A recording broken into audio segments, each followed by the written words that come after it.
good day. Pew, pew, pew, pew, pew, pew, pew, pew, pew. I'm so tired. I think I got 2 hours of sleep. I'm dead. If there's a definition of a day when you don't want to work, why can't I call in? Why can't I call in? Go ahead, call in 323-825-4990. Call in. I'd like for you to call in and you do the show. You just come run the show today. I'll sit back. Does anybody have a business they want to plug? Hey, if you have a lawnmower blade sharpening company or some sort of small dairy, call in and tell us how the cows work. If I've ever wanted to just phone it in, you know, I've been beaten to a bloody pulp. I'm so tired. I'm so tired. But sometimes the first hour just is rough, and then we get into it. We get into a little jam. We get into a little groove.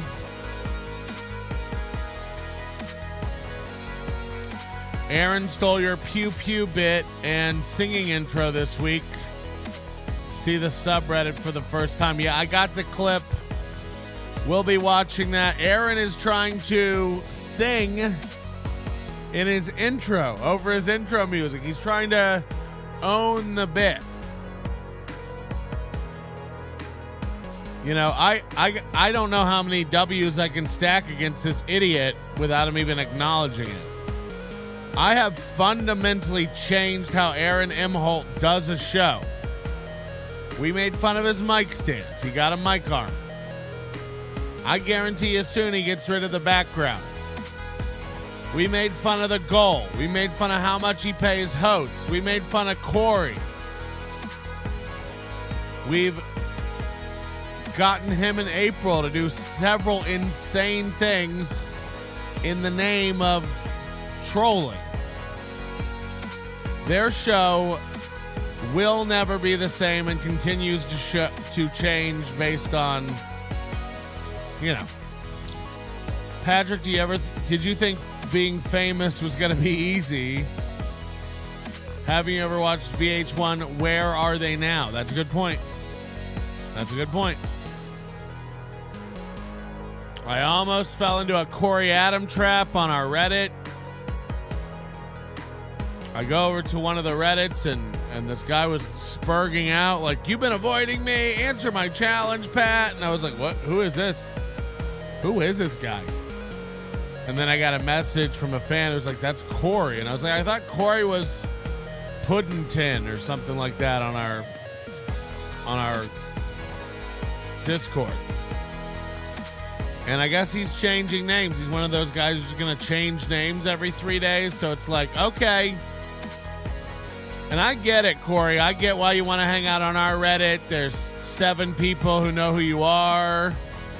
You can't cultivate your own community. Somebody linked me to his live show last night. I can't. Every night, 7 people are watching Corey Adam. And it's 3 of us just to troll. I mean, come on. 3 Patreons? In what? How long do you wait before you go, the metrics are ticking in the wrong direction? See Carlos Danger in the chat. Of course, last night I turned on the Ray DeVito program, if you can call it that. And it wasn't 2 minutes into the show where Addicted to Profits called me an idiot again. So we're going to be watching that. And then, I don't know, going over 7 to 38 minutes of Addicted to Profits.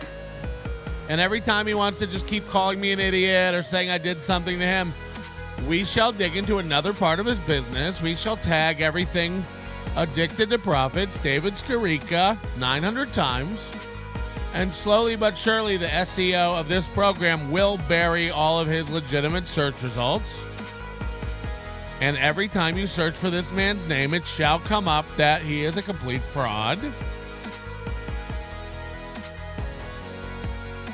Or we could go back to the agreement we had yesterday where you shut the fuck up. But I don't know. Patrick held his own on MLC. Kevin doesn't. Bulldoze over Patrick. Alcoholic. Addicted to profits. You're a bitch. You're poor, my boy. You can be my roommate and work at Chipotle with me. It's fun being poor, dog. Also drunk on cringe. Eat a dick, my boy. Ha ha. Get out of my dad. 1K views on Rumble. I don't know what any of that means, but thank you. Alcoholic exuberance doesn't seem to scare Patrick. And then I guess Little Mir was on. And I didn't watch much of the Ray program. Maybe we can dive into it. I don't know what Little Mir was doing on there. He looks a lot tougher in real life than he does in his videos. You know, in his videos, he looks like a wayfish kind of guy that you could knock over with a pinky ring. And then on the show, he looks like, oh, this guy's got a beard. He looks like he could start a fire. Corey Adam is now IRL streaming. That's the lowest you can go before you actually work at Chipotle. Yeah, welcome to the show. I gotta tell you, I'm still wiping like the sleep out of my eyes. I woke up a little late today. Oh my God. Like I'm just... You ever have one of those? I think I might be getting sick or something too. I think it's just part of life. You know, you got to like wake up every day and do this stuff. Come on. Enough's enough. Everybody wants me to know who this Elisa Jordana is. The more I hear her name, the more you guys say her name, the less interested I am. I can't explain it. People keep posting it in the NLO suggestions Discord. I can't even like... If other shows talk about them in this universe, don't bring me their content. This is the problem we had with Fatty Melt. He was like just sending the same shit to like 900 creators. It's like, I don't know who Elisa Jordana is. I don't. And I don't care. And I know 9 other guys you watch follow Elisa Jordana. So, like, don't fall for it. Don't fall for Corey Adam. Don't fall for Elisa Jordana. These are like, it's like Hipstar. It's a trap. You think like you're going to go over there and like make fun of Hipstar. Hipstar's like quarter tard, like fully. Look at his face. Like nobody has a face shaped like that unless chromosomes went bad. You know what I mean? So like Hipstar is like half tard. And you think like, oh my God, we're going to go over and make fun of Hipstar. And it's going to be great because his whole vibe is laughable. It's like, yeah, it is. But also there's nothing to make fun of. Literally nothing happens over there. There's nothing to pick apart because the whole thing is so absurd and such a joke that there's not really anything to even pick apart. It's not anything. So I feel the same way when like Corey Adam issues me a challenge. It's just like, I can't even like, you're in an alleyway afraid to sign up for an open mic. Like what are we? We're going to have a debate as to who's a better comic or more successful comic or who's funnier. I don't know what we're even fighting about. You know, you're in your alley and I'm in my home. Let's just assign each other those areas. MLC had Elisa once. Ignore her. Tell us, are your hips hurting? My hips?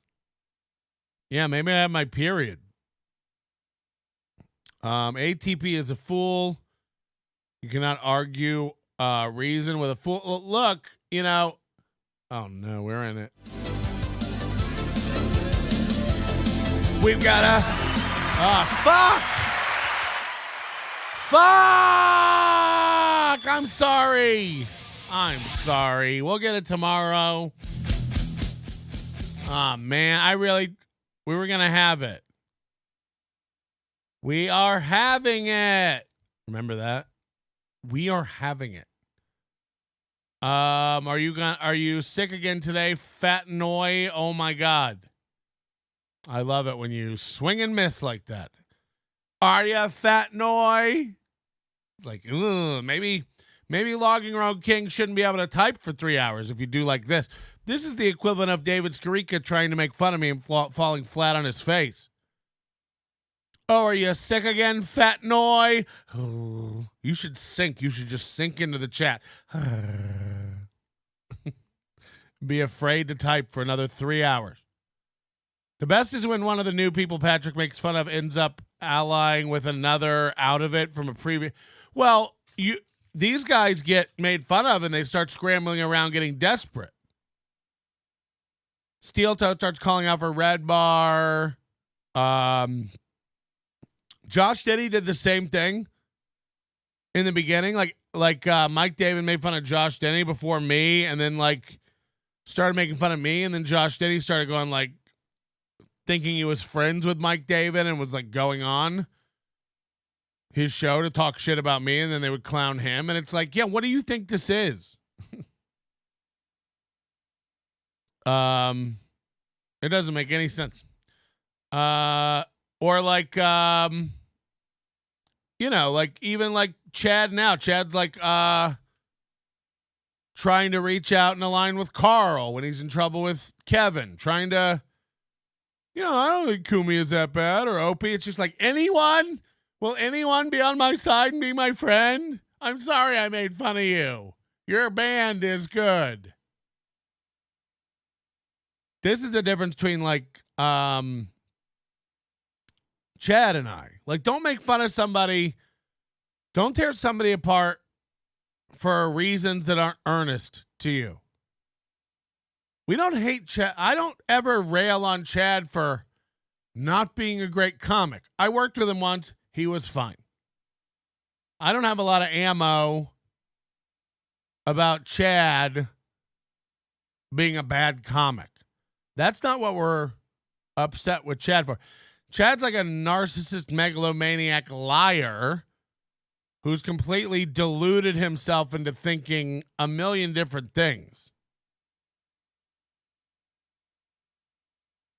I gave Aaron the idea of singing during the intro song. Oh, no. Oh, and they're wearing, I don't know if you can see this or if somebody can look it up. I think they're wearing the exact same thing they wore a week ago. Both of them. I think on a Tuesday last week, if I'm not mistaken, Johnny wore this Hack Comedian shirt and Aaron wore this Steel Toe shirt. Now, Aaron wears Steel Toe merch almost every day. Like Oz said when he couldn't drive anymore. Oz has got to take care of Oz before we bring him up maybe on the show again. I think he's coming to be at the anniversary show. He's coming to the anniversary party. You can see him there. In August, Oz? I don't know. I think Kevin and MLC is stuck in this thing too. It's almost like Kevin every day looks at his Rolodex of what should we do for the show today? And it's Ray, Ari Jane, Ski Mask. It's a very, very thin pool of talent. And that's not an insult to Ray or Ski Mask or anything. It's just I feel like there's 4 people they keep pulling and putting on this show. And there's so many dorks. If we're just bringing on people to bring on people, it's the same with Steel Toe. It's Oz. Let go of Oz. Oz is like a drunk old man.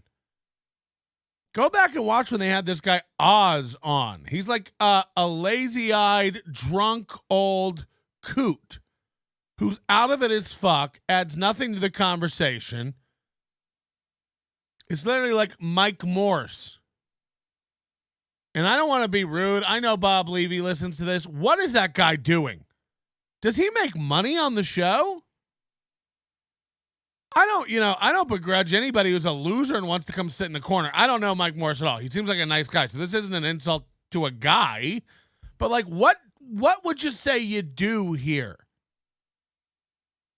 What is Mike Morse up to down there in that corner every goddamn day? What does his wife think he does? Like he doesn't talk. He does music? I mean, he doesn't. I watch that show for hours without him piping the fuck up.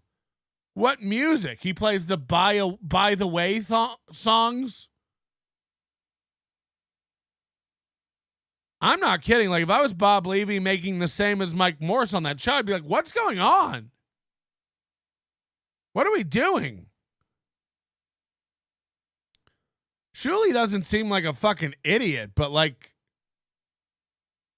what is this guy doing? And if the stories are real, like they did the BS show and didn't invite him because it's the BS show, Bob and Shuli, and then he got butthurt and demanded an invite to every show after that just to sit down in the corner. If that story's real, which somebody told me, it's like, what are we doing?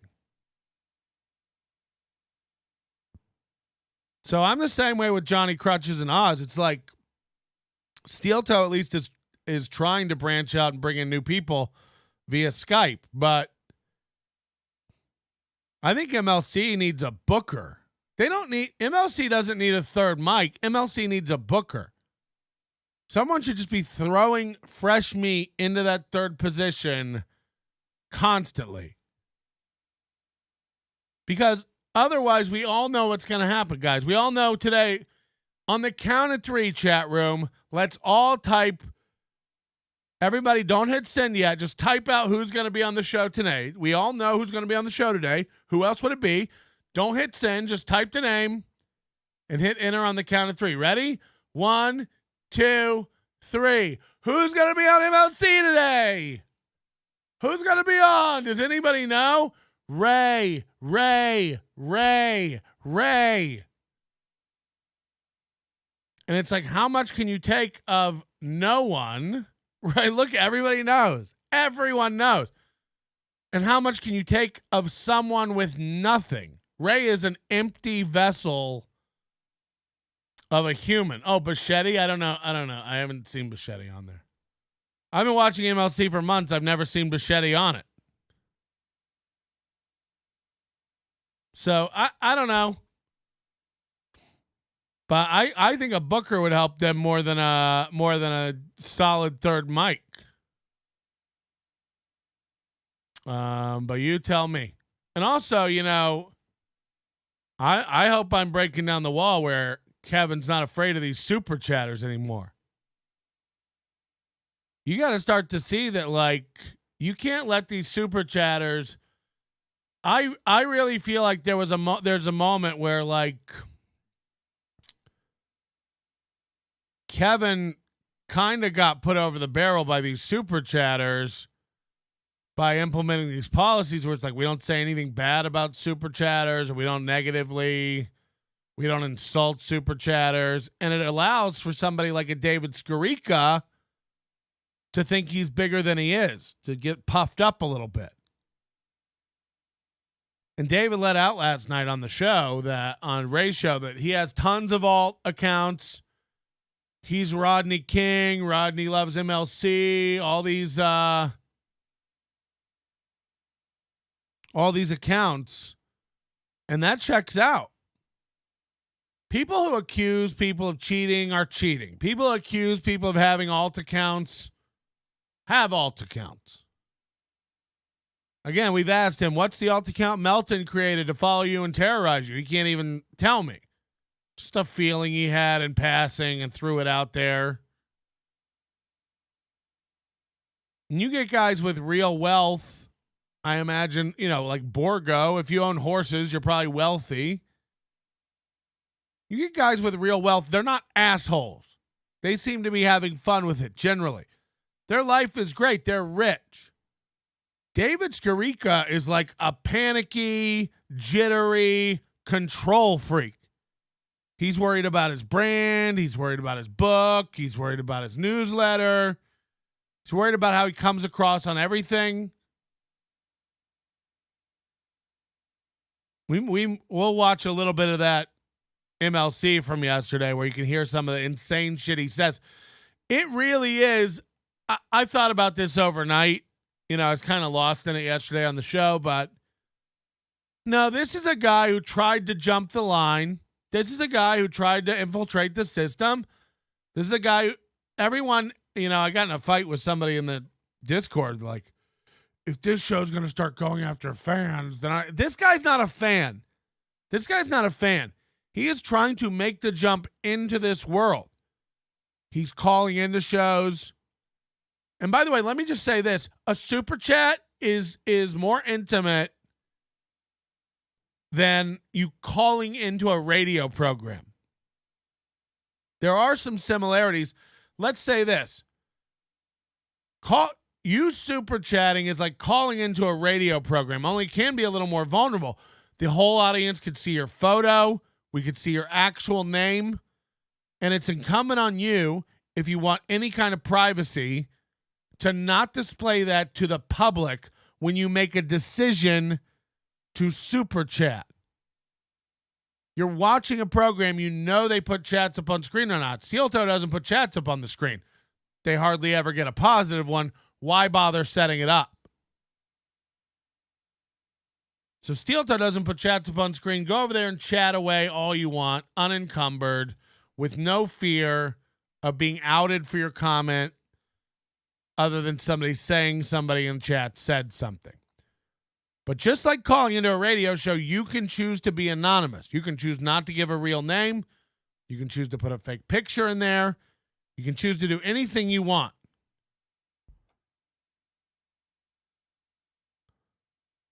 But you can also choose to give away information. And when Addicted to Profits chose to participate in a radio show with his brand name, his identity, his photo, and drag that business of his into this world, it's here. You don't get to do this thing where, like, they're a civilian. I don't even know what that means. I should have steamrolled Kevin yesterday when he brought that up. Like, he's not a comedian, he's a civilian. It's like, the fuck does that even mean? I'm not a comedian. Kevin's not a comedian. At this point, we're fucking YouTubers. We're just YouTubers, a guy hosting a show. And if you choose to be part of the show, then you're part of the show. That's just what it is. You get to decide what level of anonymity you have. You get to decide what level of participation you have. You decide all of that. But you wanted attention. You wanted people to know you were addicted to profits. You wanted people to know you were David Skarica. You think you have comedic timing. You think you're a personality. You think you're a front of the camera guy. We've seen this in your videos back to the 90s. The same fucking needy Canadian nerd trying to be in front of the camera, in front of the community, on stage, getting the laughs. It is who you want to be. Now you're calling into Ray DeVito. You're on camera. Ray's sitting beside this guy on his show saying the words, yeah, we shouldn't mess with you. You're just a fan. We shouldn't mess with you. You're just a fan. It's like, Ray, he's your co-host right now. He's jumped it. He is not just a fucking fan anymore. He's trying to talk to Ray about how they should start a football show. Fuck it. This guy has to be a comedian before anybody can have a valid critique? Fuck that. He's in front of the camera. He's using his brand. He's using his name. We get to talk about his brand and his name. Simple as that. You're a guy who makes a living trying to convince people you know how to make money, and you live in squalor. And you want to call in and complain about me, and your only complaint, by the way, is you're showing people how I live, and that's not funny. Yeah, I'm showing people how you live. You live in filth. You live in filth. I don't keep my shoes in a place that looks like your house. Gross. So fuck you, dog. And it really was hours last night. He's back on Ray's show calling me an idiot. Well, then how does this go? I'm not turning it off if you don't turn it off. He's doing that thing too. Last night he's like, I'll tell you what, I'm going to let Melton follow me on Twitter. Melton doesn't give a fuck about you, dog. Melton doesn't want to follow you on Twitter. Do you think I've been butthurt over here because you blocked me on Twitter? I forgot all about that. Who gives a shit? Oh, I'm not going to get to follow Addicted to Profits on Twitter? Who? He's made his Twitter private and complained to Kevin yesterday, like, I'm trying to get it back to just being about finance and stuff. Who got it off being about that? You. Who chose, out of all their alt accounts, to drag his company name into this fucking world? I'm so sick of this. You took it too far. You attacked him. It's not fair. He's not trying to be. He is trying to be a part of this. He is. He's on the phone with Ray trying to start a show. You know, we're done here. He is in front of the camera. He is not a private figure. If you all can't see that he's trying to jump into this world and be an in front of the camera guy, you're dumb. If you can't see how pathetic he was yesterday on the phone trying to be funny, you're dumb. So, this guy is like, Melton's gone too far. I haven't done shit. We watched a video and talked about it in real time. I didn't prep. We haven't dug into you. We'll start digging if you want, stupid. We'll start digging if you want. I don't give a fuck what part of Spain your girlfriend. You literally said last night on radio, like, I have a real girlfriend. She's in Spain. Real girlfriends don't live in other countries. That's a whore. That's a whore you have. She's a whore, David. My girlfriend lives in Spain. You live in the Bahamas. It's a world away. That's not a girlfriend. You've been inside her twice and send her bags? So that's your girlfriend? It might as well be Canada. My girlfriend lives in Spain. That's a whore, dog. That's a whore. Let me ask you this. Are you alone every night? Yeah, that's a whore, dude. No, she's coming to visit. Girlfriends don't come visit. Hold on, she's a 10 and lives in Spain and sees you twice a year. Yeah, that's your girlfriend, sir. I hope your dick falls off. You're an idiot. So yeah, I don't even know.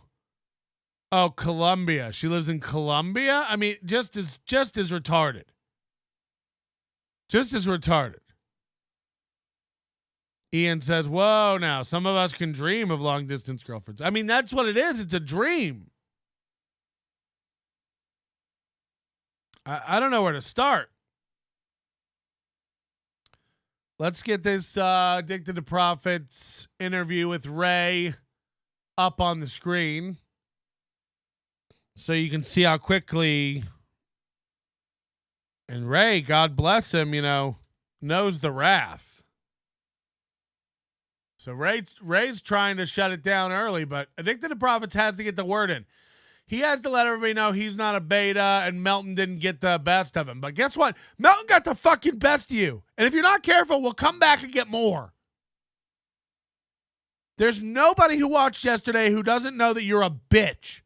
I'm sorry. You better hope your girlfriend doesn't search YouTube because your name's going to start popping up a lot in videos where you're a bitch. I've never seen anything like it. Like, oh, he's trying to ruin my brand. I have a book coming out. Guess what, fucking idiot? I had a special coming out, and you had no problem running around the internet telling everybody I was a hack loser. That's what we're doing, right? Ruining each other's brands on important days. So that's what we're doing. Fuck your book. How long do you want to do this, stupid?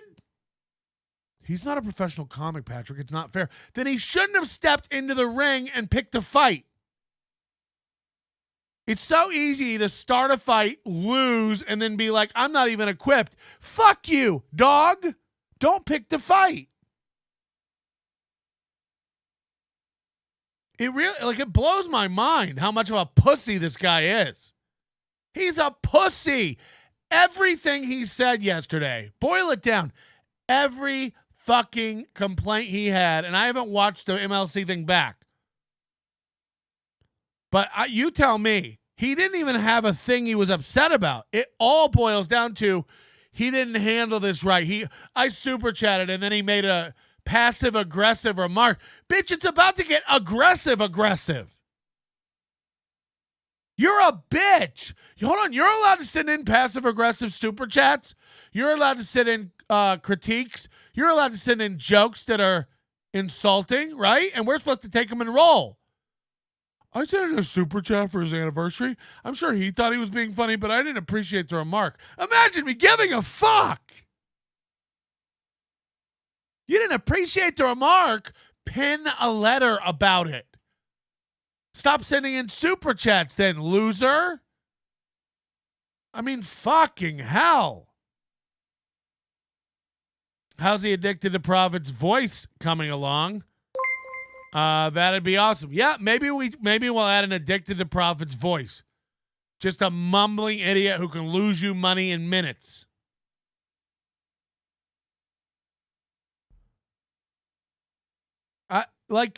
These guys are all the same. They want the W, but they're afraid to fight. Aaron's the same fucking way. Aaron ran away from Chad, and now that Chad is hated by all because he's a fucking loser who uses his friends.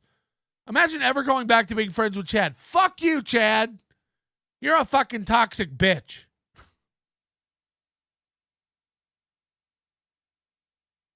So he's the same way. He wants to smoke. He wants to fight. And then the minute you push back, he's like, hey, not fair. I have a book coming out. Don't ruin. I don't want that coming up when people. That's what he said. I don't want that coming up when people search for my name. You can't control it. You cannot control it. You're acting like an asshole. People are going to talk about you. If you have a company, people are going to leave reviews. You make videos, people are going to talk about them. You run a company on YouTube, people are going to discuss you. You do interviews where you spout nonsense about gold, people are going to talk about it. And you think you can control what's out there about you? Again, you're nuts. You broke down in front of everybody on MLC going, he's showing the way I live, and that's not cool. It's like it was cool when you led Barstool through your fucking shitty house. It was really cool then, right? Remember when Wonton Don and the camera crew from Barstool Sports showed up at your shit shack? Your bottle-covered, shitty shit shack? That fucking hovel you live in? I put thousands of dollars into it since then. Oh, well, it must be a 2 out of 10 now. It's a garbage fire. I've seen driftwood with better aesthetics. You invited a camera crew in, and it was awesome because no one commented on it. Hundreds of thousands of people saw it, and you thought you were a king. Remember how you sent it to me? You thought it was positive. You were like, check out this thing I did with Barstool. You've used that with women. You've used it with everybody. I pull it up, and I go, hold on. What are we bragging about? This guy lives in squalor. It's filth. Like, seriously, there are forward operating bases that have better facilities. I look at it and I go, whoa, look at this white trash idiot. And you go, hey, you can't show people how I live. That's mean. Barstool showed people how you live, but as long as nobody commented on it, as long as everybody went like, cool, this guy's got like a party house in the Bahamas, you were like, fuck yeah, he does. But one guy says, oh, actually, this guy's poor as fuck. And you go, hey, mean. It's the same video. We're watching the same video. I just noticed what's in it. Filth, empty bottles, garbage stacked up, a 40-inch TV. You're poor, dude. You're poor. You're mainland poor. This house is worth $1 million. No, it isn't. It's termites holding hands in the sand. You got to knock. You're not a fucking fan, and you don't get to do this thing where you're like, You shouldn't go after the fans. You shouldn't go after the fans. Why are you on all the shows today if you're just a fan? You call in, you put your brand out there, you try to get free plugs, you try to get people to respect you through super chats. You think that having a hot girlfriend means jack shit to other adults. Imagine. I mean, it's so cringe that this guy was like, he literally started losing the argument yesterday and then called me fat. And when that didn't work, we made fun of him for that generic insult. He goes, oh, yeah? I think I sent Adam something. Go ahead and put that up. Picture of my hot girl. It's like, ew. I hope she sees that and you parading her out as if she's a trophy. And she better wear condoms. There's no way you aren't covered with island scabies. You are creepy, crawling with all kinds of diseases from that fucking mound of sand in the sea. So when you do this thing in the future, next Monday when you call in and you're all bitchy, Melton didn't let off me. You didn't let off for hours. You couldn't shut your fucking mouth. You had to come in, call me an idiot, and then try to make it, again, unfair. And we know we got to your brain. We know we got to you. You won't even turn the lights on to do an interview now. You're afraid of people looking around your house. And you're so afraid of people looking around your house, you announce it. I got the lights out because I don't want an idiot showing my house.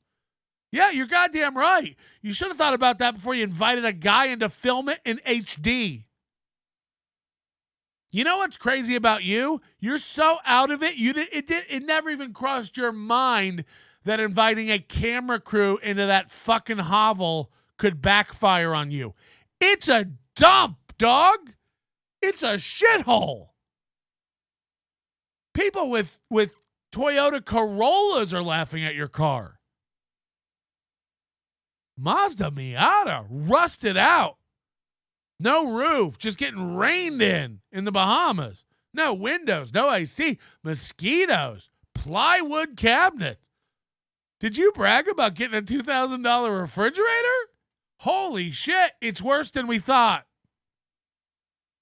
I'd love to see an updated photo of your 2x4 cabinets and your shiny new fridge. What a fucking idiot.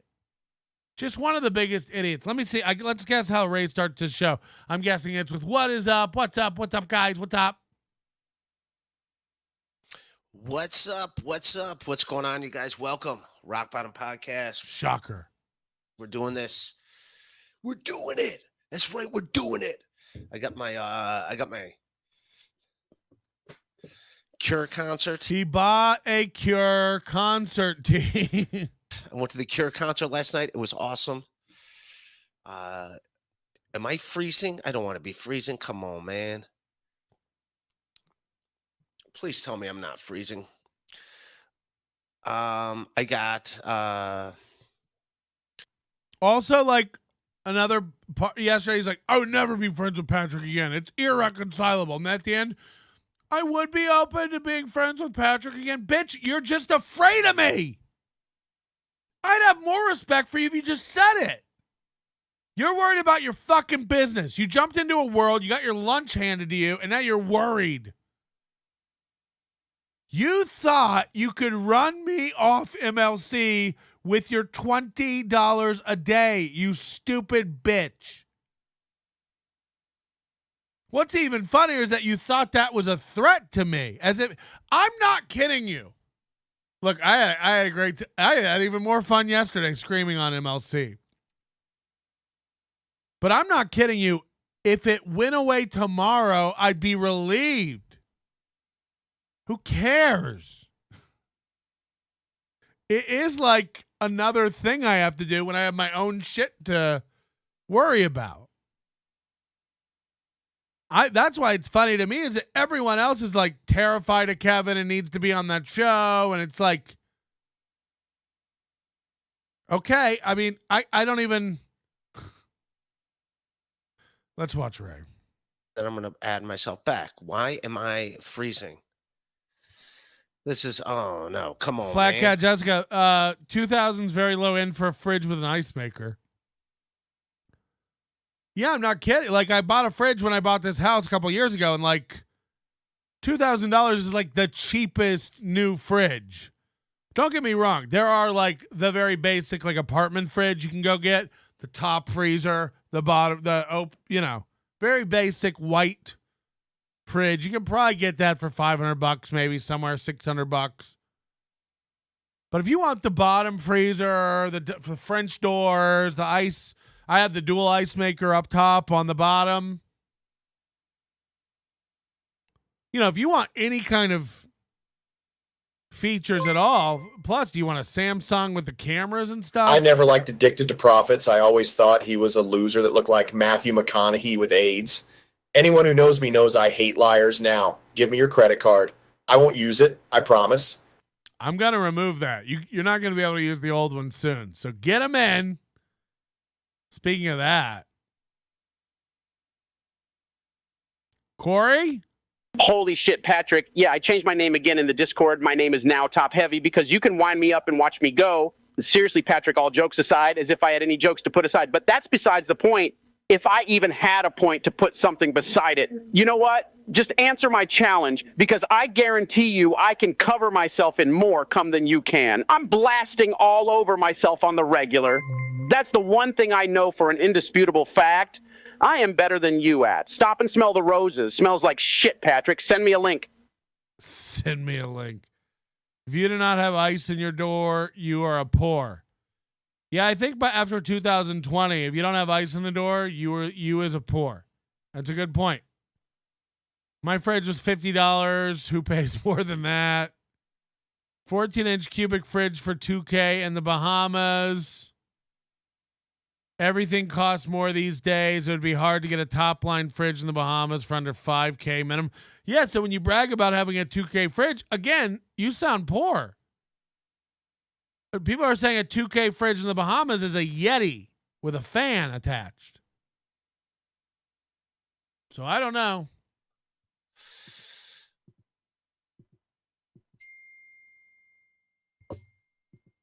There we go. I want to see me.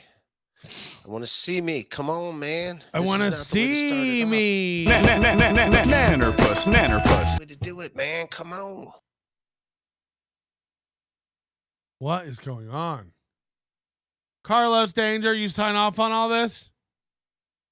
Jesus Christ. Carlos Danger is responsible for everything Ray does from now on. Take it out on him. He's like Ray's customer service. Have to be quiet. Come on, man. All these guys, I have to be quiet because I have roommates. Chad's going to be home soon. He's got to be quiet because he's got neighbors. This is great. I love 60-year-old men who have to live like teenagers. I can only practice my drums between 4 and 6. Son of a bitch. Whoa, that laptop's working great, right? I'm good. All right, I got I got Addicted to Profits with me. A lot of shit that went down on MLC today. The Cure concert was fantastic, by the way. I was at the Cure concert. He tells stories with no details. I mean, he told us he was going to the Cure concert like 30 times with almost no real story to it. How many times today is he going to tell us he went to the Cure concert and it was good, but provide no other details or story points? For all week long, I guarantee he's like, I went to the Cure concert. That was awesome. I went to the Cure concert. That was great. I went to the Cure concert. That was awesome. I went to the Cure concert. That was cool. The Cure was good. I went to the Cure concert. That was awesome. Addicted to paying for friendship. Yeah, because of the sluts. How dare you make fun of a fan? Fans have feelings. The cure Ray needs is cognitive behavioral therapy, CBT, CRT, critical ray theory. I had a lawn ticket. My buddy was in. He works for Chase. All right, he works for Chase Bank. Ray's idea of a story is just like saying facts. I went to the Cure concert. We had lawn tickets. My buddy drives a Subaru Forester. He works for Amway. I bought a t-shirt there. They're all just like matter-of-fact statements. Unless you're going to tell a story about something that happened at the concert or something the band did on stage that's out of the ordinary, we don't need to. There's no concert anyone ever needs to hear details about. Yeah, you went to a concert. Cool. I shouldn't even say that, but they had like a corporate suite, and he was like, dude, you could probably just come hang out with us. Most of these people don't go to these shows. Like, we have all these seats, but we can't use them. Like, you can't really like just give them out to people, but they give them to the clients, and the clients don't show up. Then he's like, it's all you. So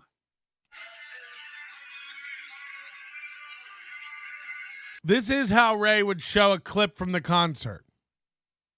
God forbid you airdrop this to your Mac and load it into the show. No. Hold your phone up. Also, make sure it's portrait mode. We don't want to have to, like, maybe see it. Don't turn it landscape where it takes up your whole screen. Hold it up portrait mode. It'd be best if it wasn't even in the frame. If there's any way you could rub fingerprint smears, whatever Chad puts all over his glasses before every show, if you could rub that all over your camera before we start, that'd be great. And then just aim the speaker away from the microphone and push play. It'd be like when I had my court thing, if I, instead of scanning the documents for you and putting them up on the screen, if I just held them up and tried to zoom in on letters to the camera. It's like, I never want to hear you call this a show again. Like, this is so unfair. It's unfair to even people like Kevin. A traditional show. It's like, why do you even have to tell him to, like, if you want to show clips from the concert, don't hold your shitty phone up to the, like, what are we doing? Oh, God.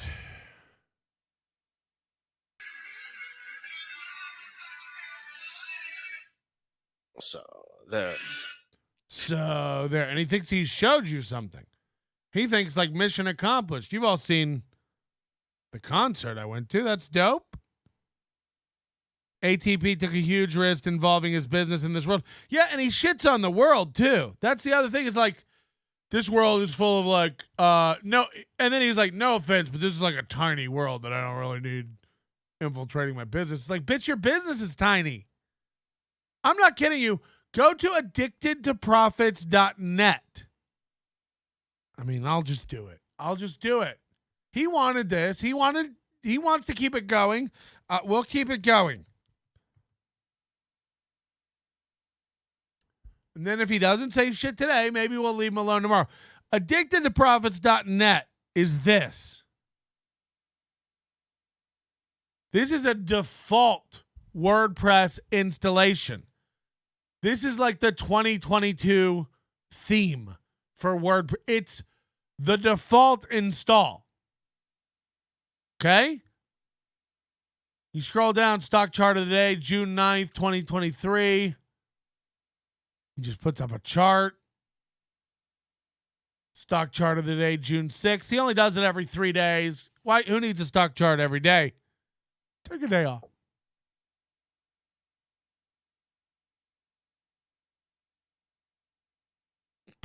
New trades, long and short. Updates on long, shorts, interest rates.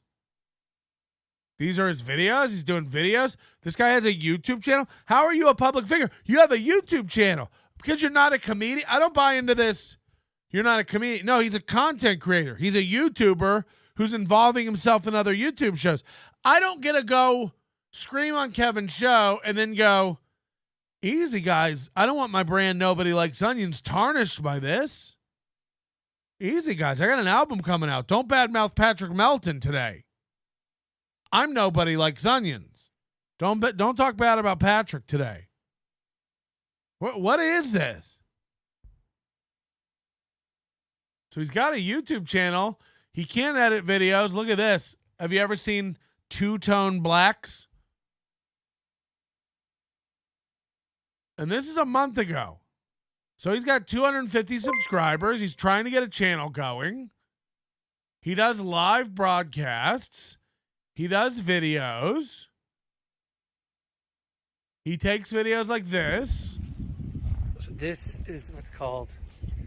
He's in 2023, he doesn't understand if you start out filming portrait, you can't switch it to landscape. So this is what's called the glass window bridge. This bridge where Women hear that, by the way, that timid, unsure of himself, shy little boy voice. This is what's called the glass bridge. And this is where a woman hears that from the Eastern Bloc or South America and goes, cha-ching, hello. We have a timid guy who's not good with women, with no game, more money than sense, not rich, but more money than sense. Do you think any of these women think he's rich? They walk into this place and go, no cabinets, tons of magnets? Poor. There's nobody with that voice. Imagine any rich guy you know talking like that. Okay, this is what they call the glass bridge. And this is where... No. Imagine Mark Cuban doing that. Okay, this is the court where the Mavs play. I own the Mavs. And up here, this is the best popcorn booth in the whole arena. Imagine that. It's never going to happen because men who have money and men who command respect and men who have high self-esteem don't walk around telling other men that they need to worry about their feelings. I in real life, I would have walked away from him yesterday. The minute I apologized and we agreed to crush it, and you kept going, but can I just real quickly tell you another thing you did that hurt? No, dog, this is gay. This is gay, dog. But real quick, what it was about for me, you're showing how I live, and that's not nice. Yeah, how you live isn't nice. It's bad. It's bad. Addicted to magnets. Keep going. We're gonna have a magnet in the store today. I don't know what else to do, David. We tried, but I guess we'll fucking litter the internet with references to Addicted to Profits and David Skarica being a bitch. I guess that's what we'll do because you can't stop calling me an idiot. And last time I checked, you were an idiot begging me to stop. But you still want to be able to go on Ray's show, call me an idiot, say I'm unfair, attacking fans. Okay. So that.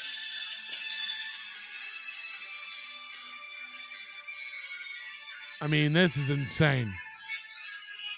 So I ended up getting into some really nice seats. Maybe Ray's normal and Carlos Danger's retarded. What's more stupid, this or endorsing this on an ongoing basis? Oh, I like Carlos Danger. I like Ray too. I can't be around this level of special for too long. It hurts. Like I when I did Ray's show a few months ago, like I didn't really know Ray that well. I hadn't watched a lot of Ray. And like now I watch a lot of Ray and I'm like, I can't imagine going on his show for an hour. I'd probably bash my own brains in. James McKeon, why is he trying to buy his way into this world when that's what's the end game? Have Brennan come to his house in the Bahamas? I mean, he really wants that. Remember when he was like, you guys are going to come down to the Bahamas, we're going to have a cookout and stuff. It's like, what do you think it's going to be like? Wonton Don?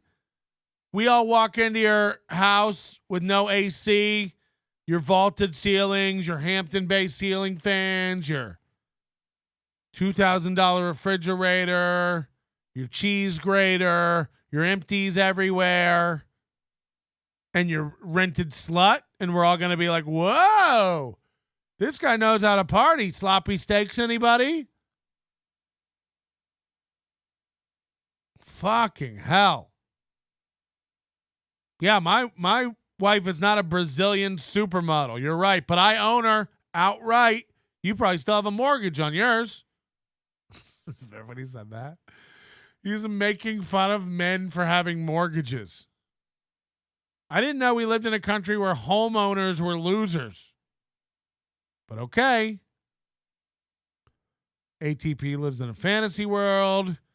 Then you wait for your maids to steal all your valuables. They've been talking about the hookup in the Bahamas forever. I mean, imagine getting it. Literally, it would be like the Fire Festival. If I got out of my car, I think you drive to the Bahamas. If I flew to the Bahamas and got out of the car at David's house, I'd be like, oh boy. I hope you have Wi-Fi so I can book a nice place. I've done that in Australia. I went to a friend's house who said I could stay with him in Australia. I got there, and I spent the entire day immediately getting on the internet and booking a hotel. 'Cause gross. And what's even crazy to me is as a person who grew up poor in Florida with very low standards, it blows my mind when like my standards are higher than yours. You ever go to like somebody's house and you can tell like they've never washed the sheets on their guest bed and yet are comfortable inviting guests over all the time? It's like, I don't need a palace, but like you'd like clean sheets if you were coming to my house, right? It's very weird what people think they can get away with, what's acceptable. Like, can we have a base level of cleanliness and hygiene? I don't know. Ever? Patrick, buddy, Addicted to Profits is a friend of my show. Did you know he gave me $100? It was his idea to get passive income from my coffee business. What a financial genius. He also told us to shut down the computers at night to save money. These are big baller ideas. You wouldn't understand. Anyway, lay off Skarica or me and Cheese Toes will come after you. You don't want to get tangled in my noodle arms. Corey bounces free. Allie's walls become his stage. Joy leaps in his steps. Get out of my dad. Boundaries crossed. Lines shattered. Respect must prevail. Yeah, I mean, that's another like crazy brag. It's like Addicted to Profits is a business guy, a money guy, a finance guy. It gives $100 to Steel Toe, he says. Who cares? But like Steel Toe is the worst business guy ever. He's dumb as fuck. Steel Toe can't figure out how to make money. Steel Toe's getting taken every which way by everybody. Crescent Mountain Coffee is literally using Steel Toe to sell coffee, and he's too dumb to know. And then Addicted to Profit sees that from afar, and he's like, cool business model. I'd love to join. Which also is pretty awesome. My buddy, he not only that, like, he gave me good seats, but then on top of it, so I bought him and his wife some drinks.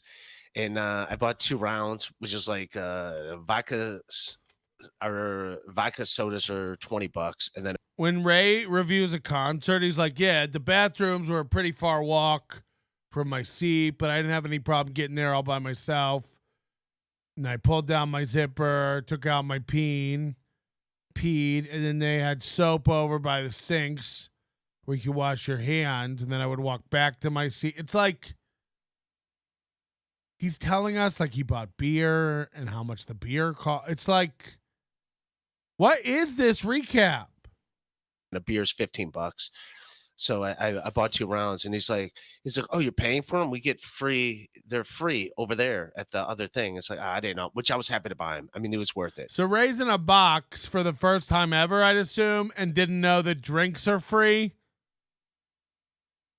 I picture Ray walking out of a box, maybe walking out of the entire like club level, You know, if you ever have like club level tickets at a sporting event, they'll have like the club level, and if you're able to get into the club level, they have like giant spreads of food and drink, and everything's free, and even in the boxes, they'll have catered stuff.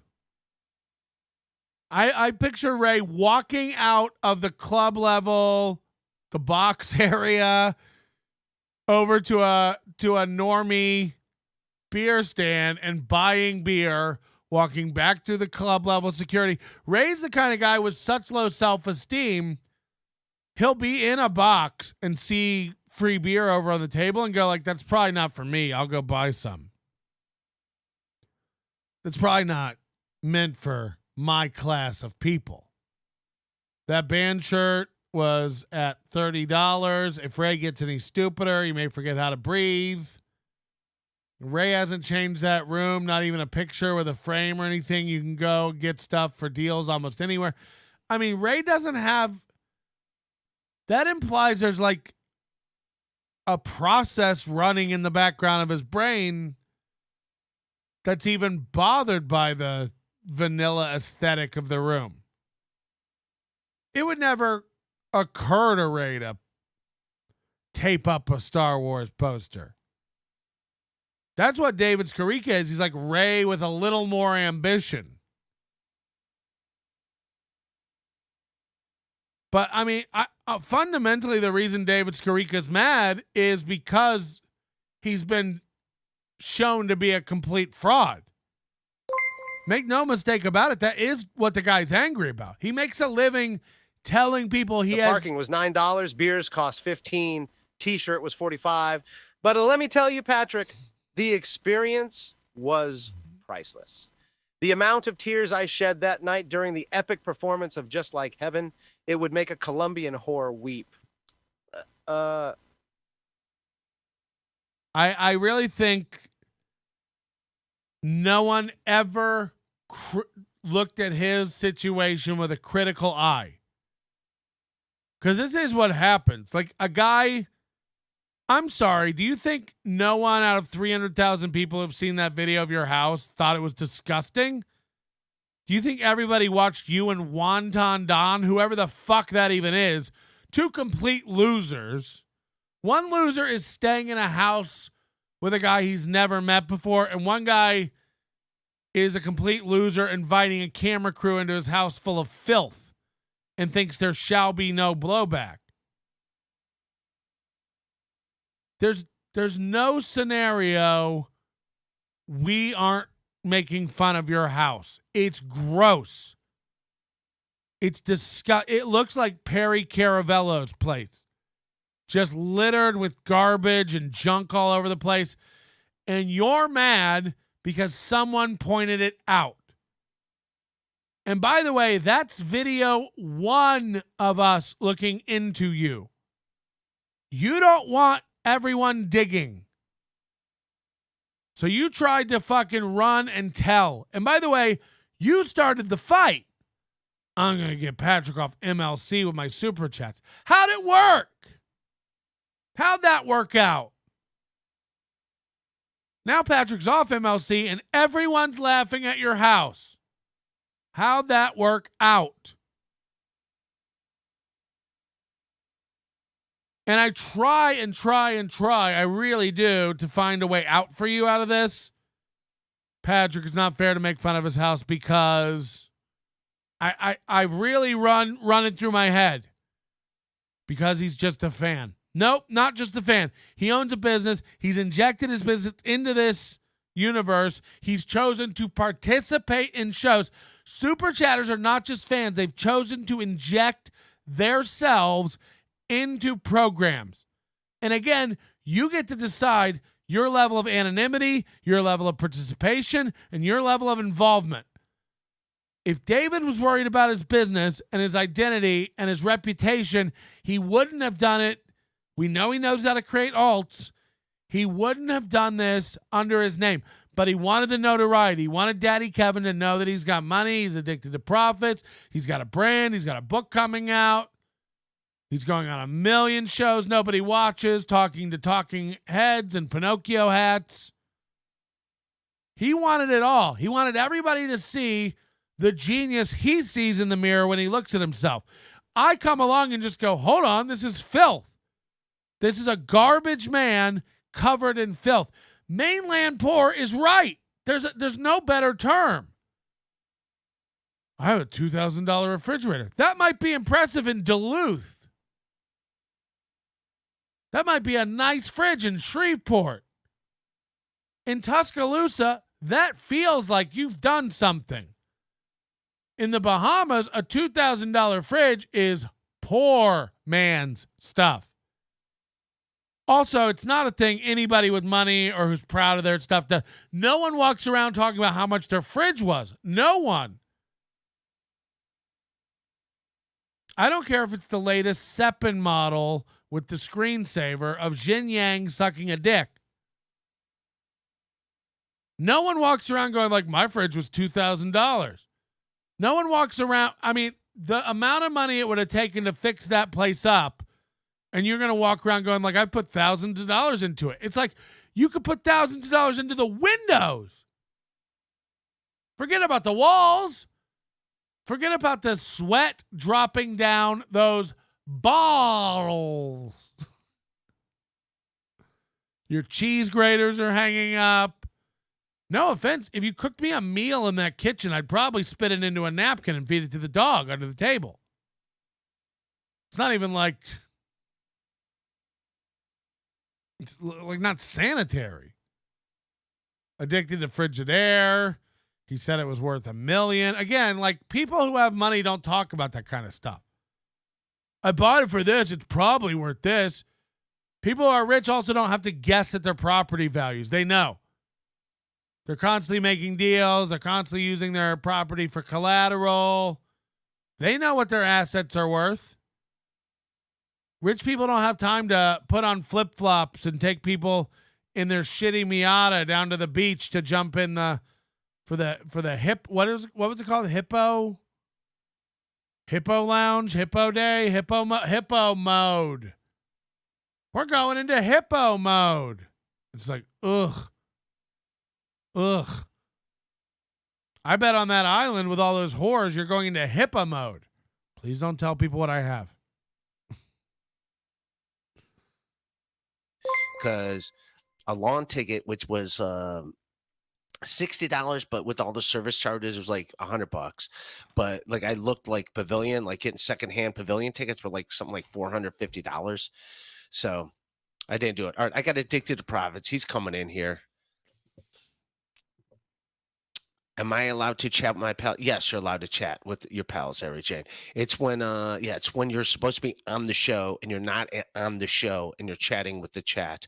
Then it's like, all right, instead of asking you the questions to me. What? But here we go.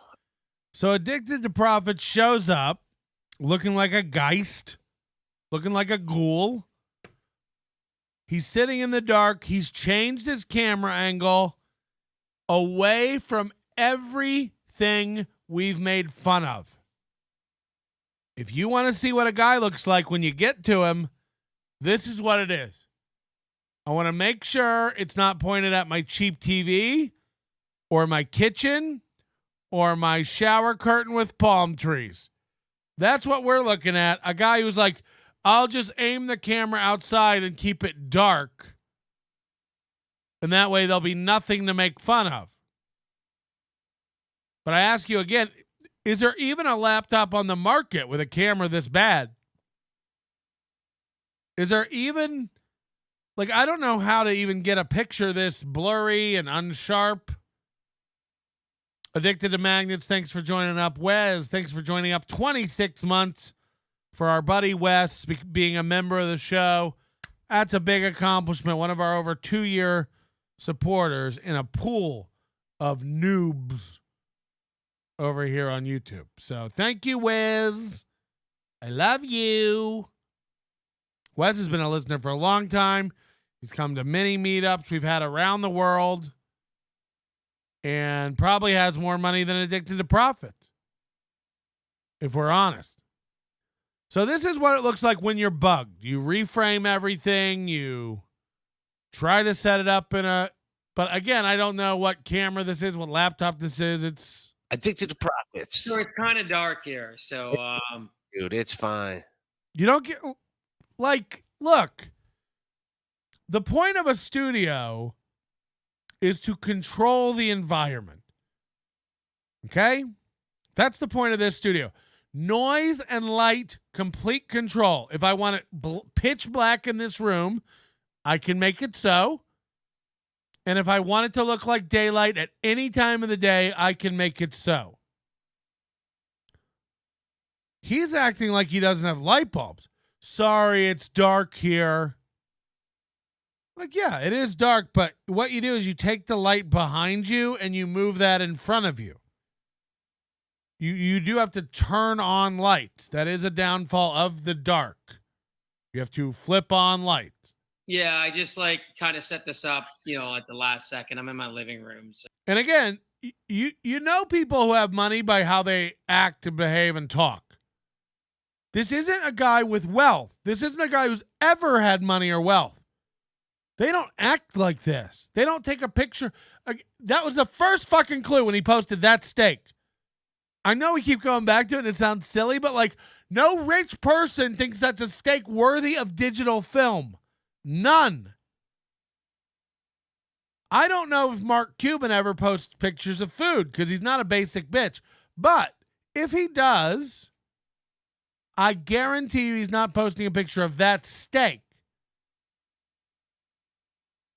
Men with money and power do not talk in this timid, unsure, shy, vocal fry, cracking. Like, this guy's over 50, I guarantee it, and, like, doesn't know where he belongs in life. He hasn't figured it out. A book coming out, and I don't want people talking about it. So That's and fine, it's good man. that it's dark, so I can't be doxxed and shown that my house is a total fucking dump by some So hold on, call me an idiot. idiot. It's good that it's dark. Say it. No, all right. On that same note, before you go any further, I do want to say this. Shown that my living room. So That's and it's fine, good man. that it's dark, so I can't be doxxed and shown that my house is a total fucking dump by some idiot. It's good that it's dark, so I don't have to be doxxed and people can't see that my house is a total dump by some idiot. Everyone who's losing calls being talked about being doxxed. Aaron Emholt did it, and now this guy's doing it. Hey, fucking idiot. You invited a crew over to your house to film it. It has been on the internet for 3 fucking years. And if I show it, I'm doxing you? Tell me you're a bitch without telling me you're a bitch. You're a bitch, dog. Doxing you. This is the siren song of losers. I'm being doxed. I'm being doxed. You're not near the water. There are no docks. No one's doxing you. Doxing? You fucking idiot. You filmed your house and put it up. You. He does a conference call like this where he's on Skype. I zoom into the background. He's like, they're doxing me. Like, tell me you're losing without telling me you're losing. Addicted to losing, am I right? No, all right. On that same note, before you go any further, I do want to say this. Harry Jane, thank you, Harry Jane. Yes, you're allowed to. I was just mad at Harry Jane the one time. She was supposed to be on the show with me. Instead of being on the show with me as I'm talking about her, she's in the chatting back and forth with them. And it's like, all right, what am I doing the show for? You're doing the show yourself. What? So that's the history of Ari. She's a good lady. I like Ari. But Good day. But before you say anything, Addicted to Profits, I just want to say you guys called a truce. So be careful what you say. So Ray's even warning him. Idiot Ray knows better than other people. Oh, no. Moody has just made the announcement that the Addicted to Profits voice AI is available and live at tips.nobodylikesonions.com. Tips.nobodylikesonions.com. I can't wait to hear it. I can't wait to hear the new David Skarica voice. So send in your David Skarica voice tips. We'd love to hear them. Because, like, everything's squashed, according to MLC today. Well, I hope it is. I kind of want to move. Why would it be squashed? You want to move past it, but you just called me a fucking idiot. How do you think that's not going to end up with 2 more hours on you today? You know, we'll see how tomorrow goes, but I don't feel good about it, David. I don't feel good about it. I mean, again, my war chest has like 10 things in it people have sent me about you. I'd love to not cover them. I'd love to not really do it and move on, but we've got a guy who cannot leave well enough alone. He's sending voicemails to listeners of ours. He called into MLC Saturday night. We haven't played those things, but we're probably gonna because you can't shut the fuck up. I don't know what to do at this point. I know that everything he says going forward is disingenuous. Yesterday in the middle of MLC, in his heated little emotional tirade, he's like, I'll never be friends with Patrick. There's no making up from this. And then at the end, he's like, I'd like to make up with Patrick. It's like, no, you wouldn't. You're scared. You're doing the same thing fucking Chad does, where you like say you're not scared, but then you're terrified. You want me to stop? I haven't even seen Chad's show yesterday, but apparently he's like saying, I want to be friends with Patrick and make up again. Hey, Chad, don't waste your time. I'm not like all the other fucking idiots who keep running back to you. It's done. I'm never going to be your friend, Chad, ever. There's no going back. There's no healing it. Somebody said you want your store back. I don't give a fuck. You were opening another store. Open it. You got those Zumach Mania shirts that you misprinted. Sell them. I thought the idiot part of his comment was that he would look like an idiot if you could see his house. Yeah, I mean, none of it. Look, the guy just like doesn't think anything through and then wants to get mad at other people. He's like, oh, I didn't know. I didn't want to come into this world. I didn't know it was going to get so far. It's like, oh, yeah, you thought you could just super chat anything to anybody in this world and not have it blow back? No, you're a bitch. That's not what happened. You weren't super chatting insults. You tried to fuck with the real world. You said you sent messages privately to Kevin. You sent messages privately to other people talking shit and saying, I'm going to boycott MLC. We're going to get Patrick off of there. You hatched a little plan. I've seen the messages. I know what you did. You know what you did. You were going to get Melton off because he bruised your feelings. You let it all come out. Everybody knows why your butt hurt. I gave him a donation for his anniversary, and I guess he thought he was being funny, but I didn't appreciate the comments. It was passive-aggressive. It's like, that's the show. The show's passive-aggressive. Lance's aunt, ATP, looks like a poor Skrillex. Yeah, Skrillex who can't afford hair care. Addicted to magnets, he must be a masochist. I don't know. Goss says, I sense another frivolous lawsuit. Chad complimented how good you were on MLC, but also said you might be sending super chats to MLC to make it look good. Looks like a good money day when you're on. Yeah, right. My arms are. Look, this is how I'm sitting. Like I'm leaning forward, like with my arms crossed. There's no way to even type. Back to stupid addicted. On and look, there are some things I'm not going to change. Like, if you see the weirdos that like my Twitter account is not restricted, like or whatever. Just that's how you know you're losing. You know, there's no reason. It's like Chad. Tell me you're an emotional baby without telling me you're an emotional baby. Only losers every day have to block people and ban people and make their shit private. Every goddamn day, there are people tweeting me hate, garbage, pictures of my fiance.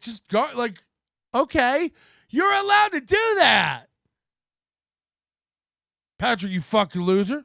Fair enough. Hey, addicted. This is going to be tough. Wrap your brain around this. Everyone has an opinion and everyone is allowed to express it. Everyone. Not just you, not just me. Everyone. They're all allowed to have it. Ladies and gentlemen, the debut of the David Skarica AI voice. Let's hope it's good. Let me tell you, about my favorite episode of Miami Vice. It's just the episode where Tubbs, and not you, Patrick, I mean Tubbs from Miami Vice, where Tubbs gets caught up in a love triangle and Crockett had to save his bitch ass from the wreckage of an affair gone wrong. So the saxophone solo montage at the end of that particular episode gets me every single time. If I could find some tape, I'd hang up this poster. I need to crawl back into my hole before you throw me back in there myself. I'm scared. That's good. That's good. Oops. Needed to call him an idiot one more time. Now there's a permanent AI voice of you built into our system. What else can we make David Skarica say today? Tips.nobodylikesonions.com. I feel another frivolous lawsuit coming. Here's what you need to know. When the market is down, it eventually goes up. Buy gold. I've shown off my intelligence and outdueled you here. This is my pathetic, lonely, sad Bahama life. This is my life. That's banger. Good job, Moody. We might keep you on. We were going to lay you off later today. I might talk to the boys upstairs. And we might find a little money in the budget to keep your division active. Oh, shit. like private. I am not accepting these people. I made my Twitter private. I'm not accepting these people. Listen to this loser. If you see the weirdos that like my Twitter account is not restricted, like or whatever, just like if you see these weirdos, my Twitter account's now private, restricted.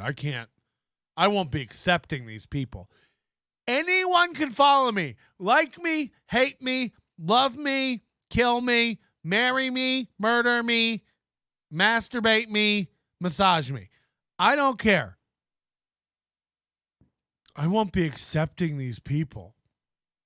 Do what I do. Ignore it. A lot of people love you. A lot of people hate you. It's called life. He's another one of these steel toe, Chad Zumach. I'll block everyone who I don't align with. If you don't agree with me and love me, blocked. If you have any criticism of me at all, blocked. I don't need it. I don't accept you if you don't love Addicted to Profit. It's like, well, blocked I'll be then. Fat onion boy, will you stop with the hate? I invested a ton of money in my kitchen. You can't see my goalpost pipes anymore. Did you get that fridge magnet yet? I plan on seeing my Colombian girlfriend, but she's busy right now visiting a friend on the mainland. Maybe she will let me take her to Spain and clean up after her bull. Get off my dad. Clean up after her bull. private. I am not accepting these people. I'm not accepting these people. That's how a loser talks about Twitter. That's how a loser talks about Twitter. like that's not happening. So, but Right. yeah, with Patrick, it's like whatever. It's like it's really not a big deal to me. Does anyone believe that? Does anyone believe that? This guy has spent 2 weeks emailing, messaging, trying to control damage, spin control, trying to get his daddy Kevin to step in and call Patrick off. How'd that work? How'd that work? People are calling it the greatest moment of MLC 2023. What do you think, Kevin? First of all, like, what do you think Kevin and my relationship is? I know a lot of people really do think like there's something up there, but like, do you think Kevin and I talk? Do you think he's gonna message me and be like, "Hey, man, take it a little easy on Addicted today"? He doesn't. Kevin would never text me that. Too much respect. Also, he knows it'd probably have the opposite effect. The minute you tell me, "Hey, lay off Addicted," I'm gonna be like, "What? Addicted wants me to lay off? What a pussy. Got him." Lay off. And by the way, again, yesterday I fell for his little song and dance on the show. "I'm just a fan. You should leave me alone. You're showing how I live and it's not fair." Okay, big pussy baby. Melton's out. 2 hours later on Ray's show. Yeah, my lights are out so some idiot can't dox me. Fuck you. Get his address. Send me it. I'm kidding. I mean, we're going to find every fucking bit of press you've ever done, every video, every review, every fucking nook and cranny of your crooked ass scam. That's what we'll go through and find now, okay? We may have to expose Addicted to Profits as one of the biggest financial frauds of our time. I bet, like, this guy trying to make you think he's Sam Bankman-Friedman down there in the Bahamas. Look at the difference in lifestyle, because we just saw all that stuff. Sam Bankman-Friedman, living in a Bahamian mansion with a bunch of other teens, scissoring it up. That was a different level. David Skarica's over here like, "I did just get a new fridge. Sign me up for the gold newsletter if I can get new fridges. I didn't know you had that Home Depot money." Oh, like the Home Depot stock? No, like enough to go buy a fridge. Addicted to magnets. My lol-cal spidey sense tingled when he spurged out on MLC the other night. This is my point. There's something else he's covering up, and he's like, "We got to stop these guys before they keep digging." Now I want to know. And it's not out of the question that someone from the Onion team gets down to that island and investigates. How much can a ticket to the island be? Maybe we'll get Chad booked down there in the Bahamas again. What's that gig in the Bahamas? I think it's a Comedy Zone gig, though, so it's shit. There's no way I'm going. If it was a decent gig, I'd look into it.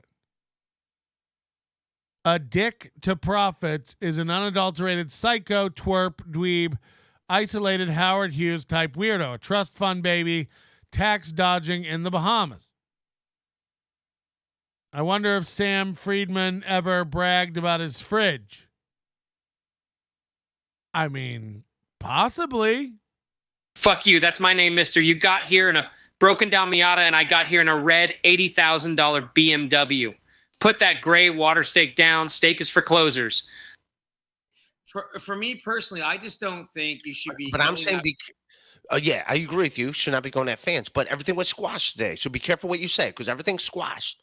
Yeah, I just. Yeah. Like, this is the dichotomy of Ray that I don't understand. It's like he's on your show as the co-host right now. He has jumped over from fan. It's not fair to keep going. This guy's just a fan. Leave him alone. This isn't how fans appear on shows. In a square, on video, next to the host. There's a reason you don't see a little Ian Hawke right here. He's not on the show. He's a private individual. We don't go after Ian Hawk. You want to see how I handle fans and go after fans? It's last week with the Ian Hawk stuff when I go, everybody leave him alone. This is private business.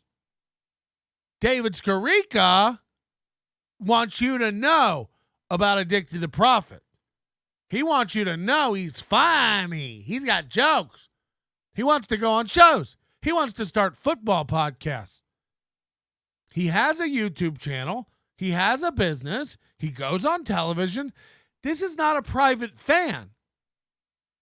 You know, it's like Dirty Dalish. It's like if we, Dirty Dalish is in the chat.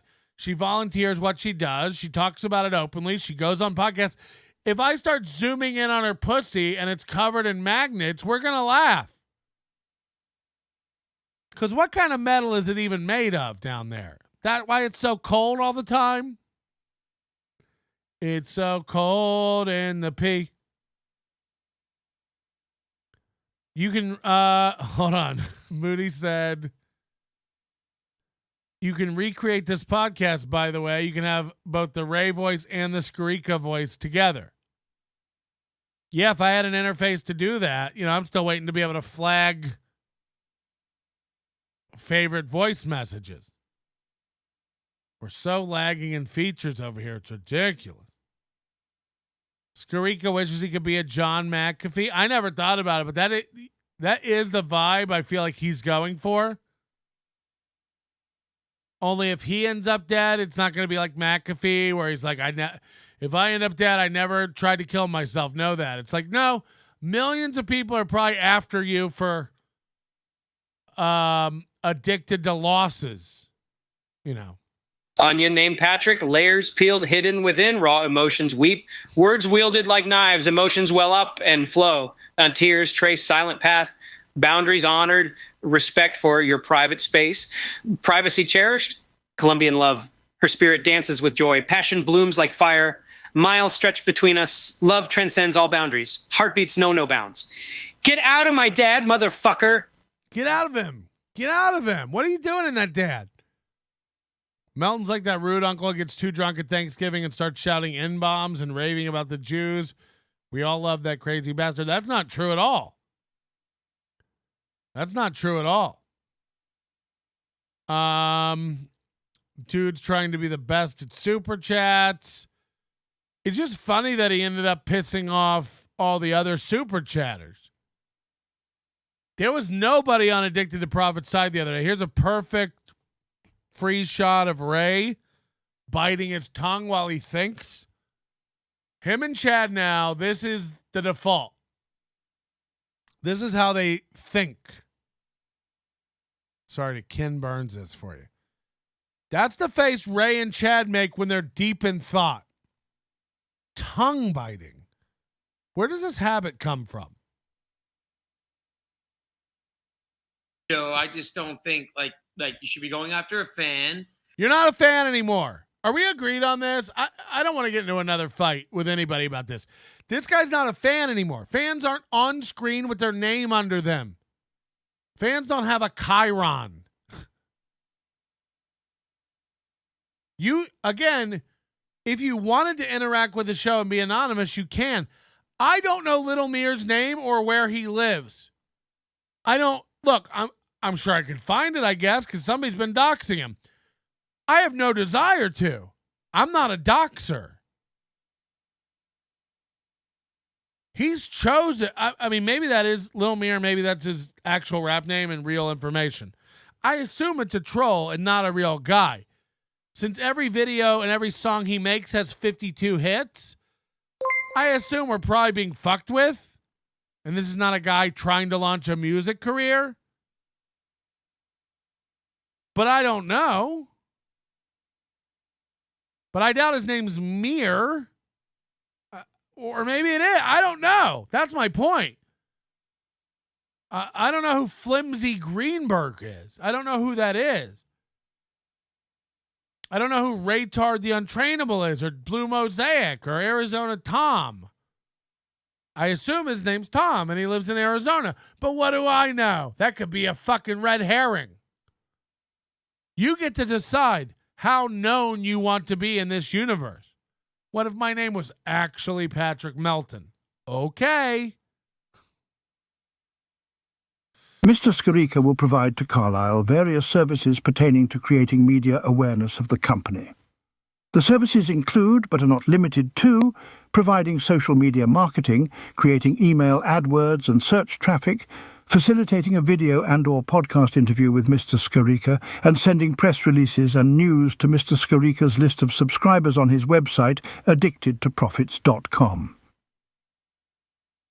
That website, I mean, I don't even want to talk about it, but this is like out of the box WordPress. Elite members section, stock chart of the day. It's all the same thing. Subscribe today. How do you even join? Subscribe today. Elite service, 3 to 4 weekly podcasts, 2 weekly video updates. We may do 5 to 6 weekly videos if we think they fit better. Periodic, at least once or two a month market reports. Maximum 50 stock watch list, maximum 50 stock short watch list. 300 a month. Please note we're offering the lifetime subscription for $1,000, which is 60% savings over a regular lifetime of $2,500 a year till September 7th. So this is way out of date. Premium service. Ooh. Basic service. This is our Patreon service for $8 a month, which allows me to create free content. Click here to become a Patreon. David Skarica, Addicted to Profits, creating podcasts and videos. Select a membership level, $8 a month, $70 a month, or $300 a month. How many people are we guessing? How many people are we guessing that he's got on his Patreon? Guesses? Guesses? Anybody? Holy one.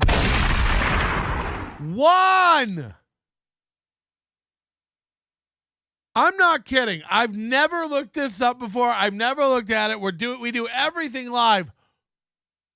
One.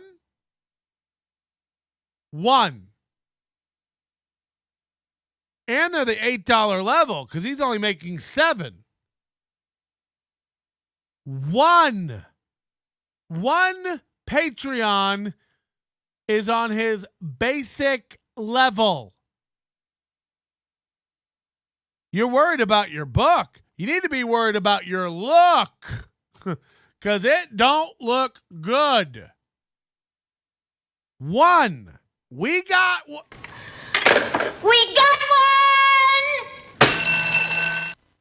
Talk about sending yourself super chats. What are the odds that's not Skarica? What are the odds that's not Skarica's dad? I mean, you make Chad Zumach look like a goddamn superstar. Chad Zumach has 140 patrons. One. What reputation are we worried about, David? Oh, we're not. There's no company. There's no reputation. This is a shill. I have a feeling this is all some sort of shell game for something or other between Ireland and Europe and the Bahamas. And I don't know. If Justin Trudeau knew what you were up to, I have a feeling this would all be shut down.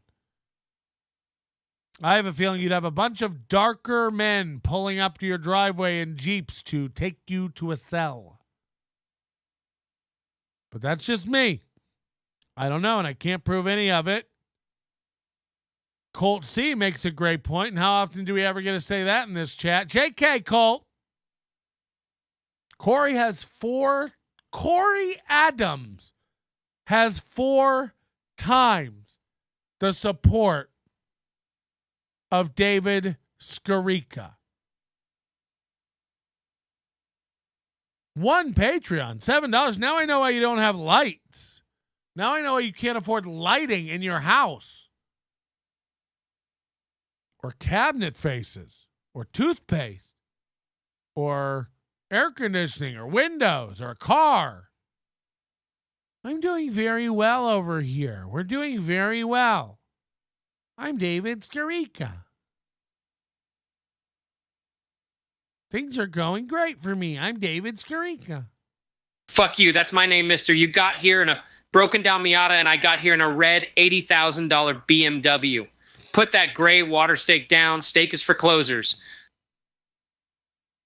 And everything was kind of like, for me, I do like KB could tell you, Ray, I have a lot of different accounts on the show. And like, I'm Rodney loves MLC. I totally admit that right up front because I'm a huge Dangerfield fan. Like, this is my point. This guy thinks he's part of the show. This guy's not a fan anymore. He's like, I actually do a lot of characters on the show. He thinks he's part of it. He thinks he's like involved. And now he's trying to start a sports podcast up with Ray. He's like, so let me just make this clear. If you and Ray start doing a podcast together, we shall have clips every day of you acting like a fucking idiot. So welcome. Come on in, Skarica. Everything you can do to help keep taking steps towards not being just a fan, it's going to help. Because you keep interjecting yourself into this world, and everyone in our Discord last night knows what you don't seem to know already. You will never be taken seriously in these circles again. Ever. And we haven't even started to look. But no one who lives like you live gets to tell other people how to make it. Sorry. Again, I'd rather listen to Sam Bankman-Fried give me financial advice than you. Because at least that guy did it. You know what I mean? Like, you can say whatever you want. He fucking was rich. Was it a swindle? Was it a grift? Was it a grab? Was it a scam? Sure. It was a successful one. Yours seems to involve installing a default WordPress install and opening up a Patreon. Be more lazy. Be more lazy. Your online business has the same effort that you've put into your apartment. Just Addicted to Profits, the company, seems to be a stupid shell of a company that is the equivalent of a Star Wars poster scotch taped to a bare wooden wall. Does this house even have insulation? I'm confused. What's the over-under on number of bugs in this guy's bed? You dig? Morgan the Slave. Masta pays me in shells. We play the shell game. Yeah, I don't even know what this is. Apparently there's this black guy named Morgan that he keeps around like a slave. A lot of people have been sending me stuff about this. I don't really know what that is. I wonder if KB pays Addicted to Profits for his characters on the show. Maybe. The point is, when this guy goes, you've gone too far, it's like, we haven't started, you big fucking baby. Nobody's even done anything. David, or should I call you Mr. Profits? Thanks for coming on my show. Don't interact with the chat. I know you recommend non-standard investments like gold. I got these gold chains with Limp Bizkit logos at Spencer's Gifts. What do you think I can make off of them? Is now the time to sell? Well, you know, Ray, the thing about markets is they go up and down. Let's talk about your chains, but I'd have to see them up close. Come visit me at my Bahamian chicken farm. You can stay with me. That should save you the $5 a night at the local hostels. I'm hopeful I can help you with your financials. I see you also have many collectible children's toys. You could definitely make some money with an eBay store. Just sign up for my newsletter. Yeah, that's a great point. This whole vibe, as a guy who grew up in Brooksville, Florida, out in the woods, and owned every animal from chickens to pigs to cows to stray cats, his whole house does have the feeling of a compound full of chickens and chicken shit. And not even like a chicken coop where the shit is isolated to where the chickens play and stay. No. A free range, like I bet roosters are allowed in his bed. I imagine there's chicken shit everywhere. Like Tim Pool's house. It's like my favorite comic ever. And so I kind of goof around with it and I have fun. And I just never expect. This is what guys do. I was having fun. I was goofing around. It's like, no, you weren't. I was. And then you lost your mind like a bitch. I was goofing around. You snapped, bro. You snapped. I don't know how I really don't know how he fixes because I thought yesterday would be like done and done. But he hasn't learned anything. He's retarded. In his head, he's still like, they're fucking with me and I'm just a fan. While he brags about how many accounts and how much he participates. And he's one of those guys, like hecklers who thinks they're helping the show. And I have to say, I have to admit, I was kind of naive. I didn't know things would get maybe as toxic. No, you took it to real world. There are 1 million people who super chat insults on MLC all day and nobody has problems with them. Rodney King, who I imagine is you, was tweeting hate at me, was super chatting hate on MLC all day yesterday. No one took it personal. No one got really upset. We all laughed it off. By the way, even if that guy was fuming as he typed it, like, fuck Melton, like, it didn't come across to me like that, and I don't care. Like, who cares? You took it above super chats. You messaged and went around on a campaign. We all saw it. You can't gaslight us. All weekend, a week ago, you ran around to all the podcasts and tried to get people on board with you. We're not going to super chat MLC on Monday. Everybody don't super chat on MLC on Monday. Boycott Patrick. How did it work? You don't get to shoot and miss and then be like, I didn't know it would get so serious. No, you pulled the gun out and shot and missed. Just like Butch Bradley. Your Honor, don't do this. He's going to go on his podcast and talk about how embarrassing this court thing is for me. You're goddamn right he is. You missed. It's hugely embarrassing for you. You missed. Now, look, would it be hugely embarrassing for me if Kevin was like, look, no super chats coming on Monday. We got 0. People hate Melton. We got to let you go. Fair enough. But that's not what happened, is it? No, you miscalculated your influence. You miscalibrated your effect and how much you're loved by the chat. And we ended up getting more super chats making fun of you than anything. Started last Friday, and now it's a meme. Addicted to Profits is a meme for losers who don't afford fridges. Addicted to Profits is a meme for a poor Bahamian hostel of a living condition. You are a meme of poor. Not good for the old brand, Skarica. In Colombia lived Skarica's love, a girlfriend sent from the heavens above, with eyes like the night, her beauty shining bright, their hearts entwined, blessed by stars above. You dumb mean fuck, let me summarize my value in another limerick. There once was a man named David, a Bahamian financial guru, so avid, with numbers he'd play, growing wealth day by day, his expertise, a treasure to be savored. Get out of my Bahamian love shack, Dad. That voice is close. That voice is pretty close. Single mother of 5. I found it best to tell haters what bothers you. Guys, I want to find out where single mother of 5 lives. We're going to get her food stamps ruined. We're going to find out her business, talk to her boss. Oh, wait. That's a fan, and we don't go after fans. Also, single mother of 5 has chosen to protect her identity in a very effective way. So we'll never figure out who single mother of 5 is. Do you see the difference, David? You run around screaming, I'm addicted to profits. I'm addicted to profits. No, you ain't. No, you ain't. No one who's addicted to profits lives like that. I'll tell you that much. Addicted to magnets, he doesn't understand his behavior gives him away. Like you said, wealthy people do not behave this way. Wealthy people wouldn't spend time arguing with poors about their money. I'm a poor. Don't argue with me about your wealth. That's insane.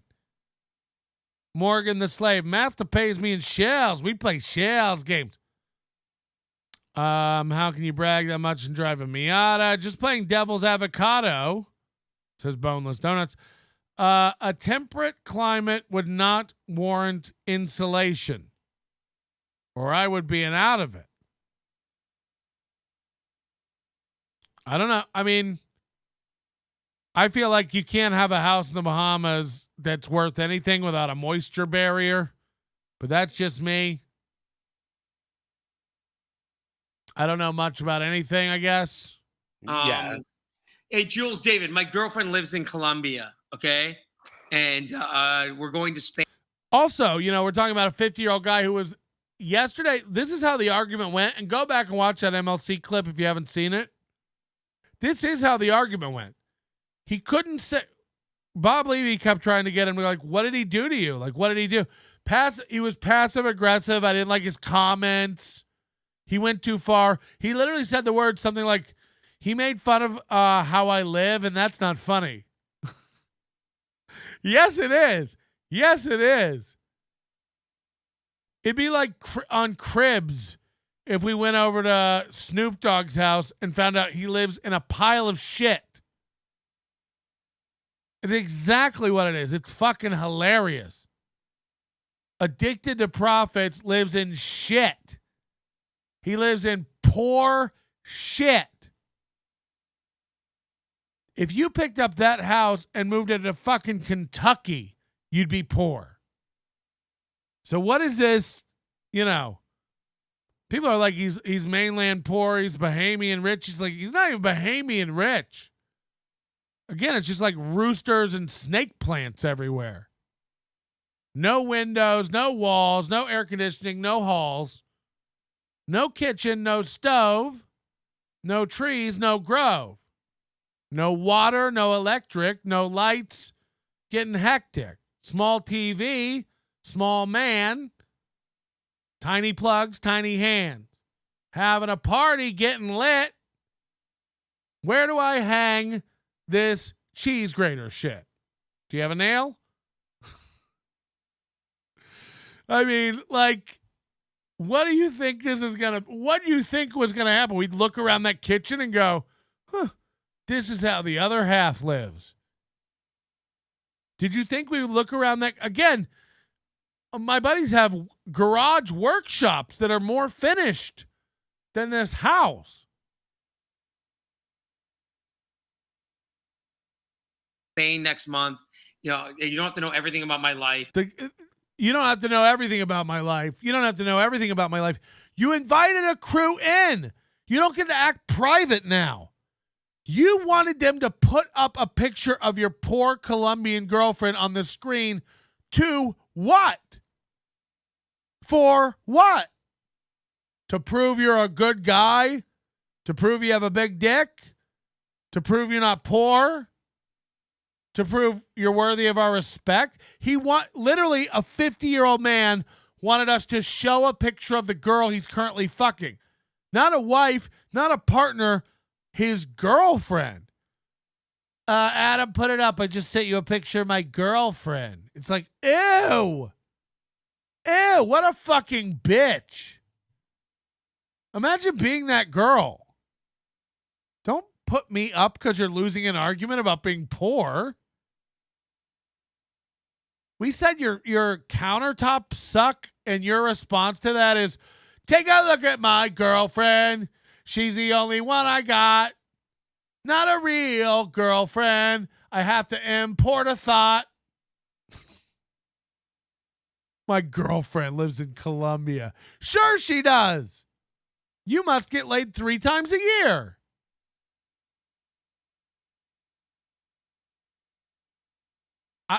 It's one of the most, I want to move on from it, but like, How do you reconcile this? Where do you go from here? There's no way to project this as a win. You're either an alpha rich guy who shows us all how to get those gains and live that luxurious lifestyle, or you're a complete coping loser running around being like, don't talk about my business. Don't talk about my business. I got a new grift book coming out. And I don't want, when you search for that, as if the results when you search for Addicted to Profits come out good. Single mother of 5, he had to turn his camera until his $2,000 Craigslist fridge comes in that he ordered off MLC yesterday. Yeah, maybe he ordered a new. I mean, when you've already lost when you start arguing with internet trolls, me, about your kitchen. I put a lot of work into it. I got the new fridge. We got new tile now. It looks nice. No, it doesn't. Put up the pics. Don't worry about putting up a pic of the whore in Colombia you're currently deep dicking, which you aren't. Put up a picture that show us the remodel. Show us the remodel. I love that too. Like, oh, that was years ago. That was 2 years ago. Oh, it was just in 2021 that you lived like complete poor. I was watching a documentary of homeless people in San Francisco last night. They have better setups than you. They have generators. They have windows. This lady lived by a Home Depot. She had all the accoutrement and modern day mod cons. So, I don't know what you're doing. But I love the fact that when no one said when you thought it was cool, it was fine for the Barstool crew to be in your house. Hey, whatever, man. I'm fucking Porno Dave. This is my place. This is the Bahamas. This is how I live, dog. I don't take anything too seriously. It's just kind of chill. Yeah, welcome. Drink up. We're having a party. Little karaoke. Then the daylight comes and one guy on the internet goes like, that fridge looks bad. You don't have cabinets. I would never live here. If this was an extended stay America, you'd go back to the front desk and be like, I'm sorry, there's been a mistake. This is a squalor pad. One guy says that about your place, which hundreds of thousands of people have seen and thought, by the way. There's no way that 300,000 people have seen that video and nobody thought to themselves, Jesus Christ, what a shithole. Everyone thought it. Everyone thinks it's a shithole. We're not blind. The same thing I say to other people. Like, you've seen kitchens, right? You've seen houses. You know yours isn't like that. Maybe don't put it online. I'm not saying there's anything wrong with it. A lot of people don't have money. A lot of people have makeshift kitchens. A lot of people live in different tiers of financial well-being. Fine. You run around acting like a rich does not mesh with you going, I paid off my house 2 years ago. You'll never hear Kevin O'Leary say that. Actually paid off a house recently?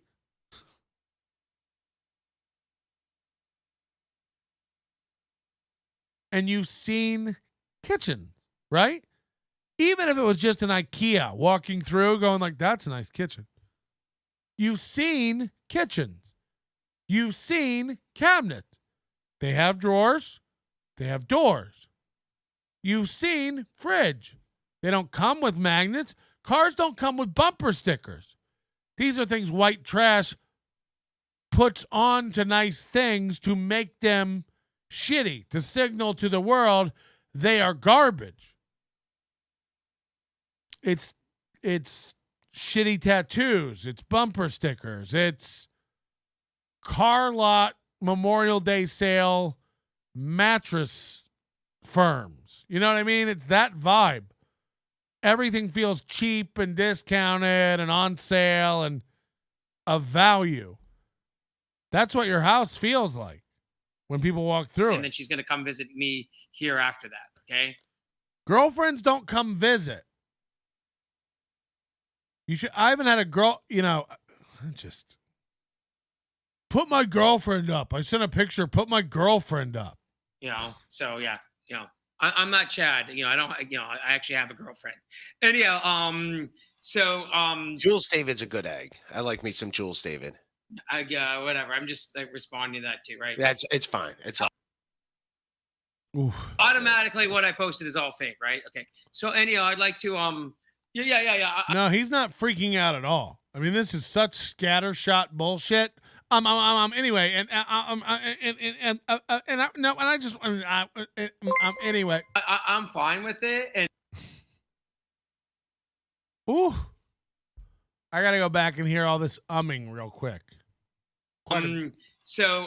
Jules David's a good egg. I like me some Jules David. Whatever. I'm just like responding to that too, right? It's fine. It's all automatically what I posted is all fake, right? Okay. So anyhow, I'd like to I'm fine with it. And by the way, if Patrick, I'll write him an email and I'll say, hey man, he can follow me on my Twitter, and I'll follow him back. But I am definitely What? You blocked me. You sound like you're Chad. This is Chad. I don't want to go on Melton's show. I don't want to go on MLC. I don't want to go on Carl's show. I don't want to go on Ray's show. Don't even ask. We're not.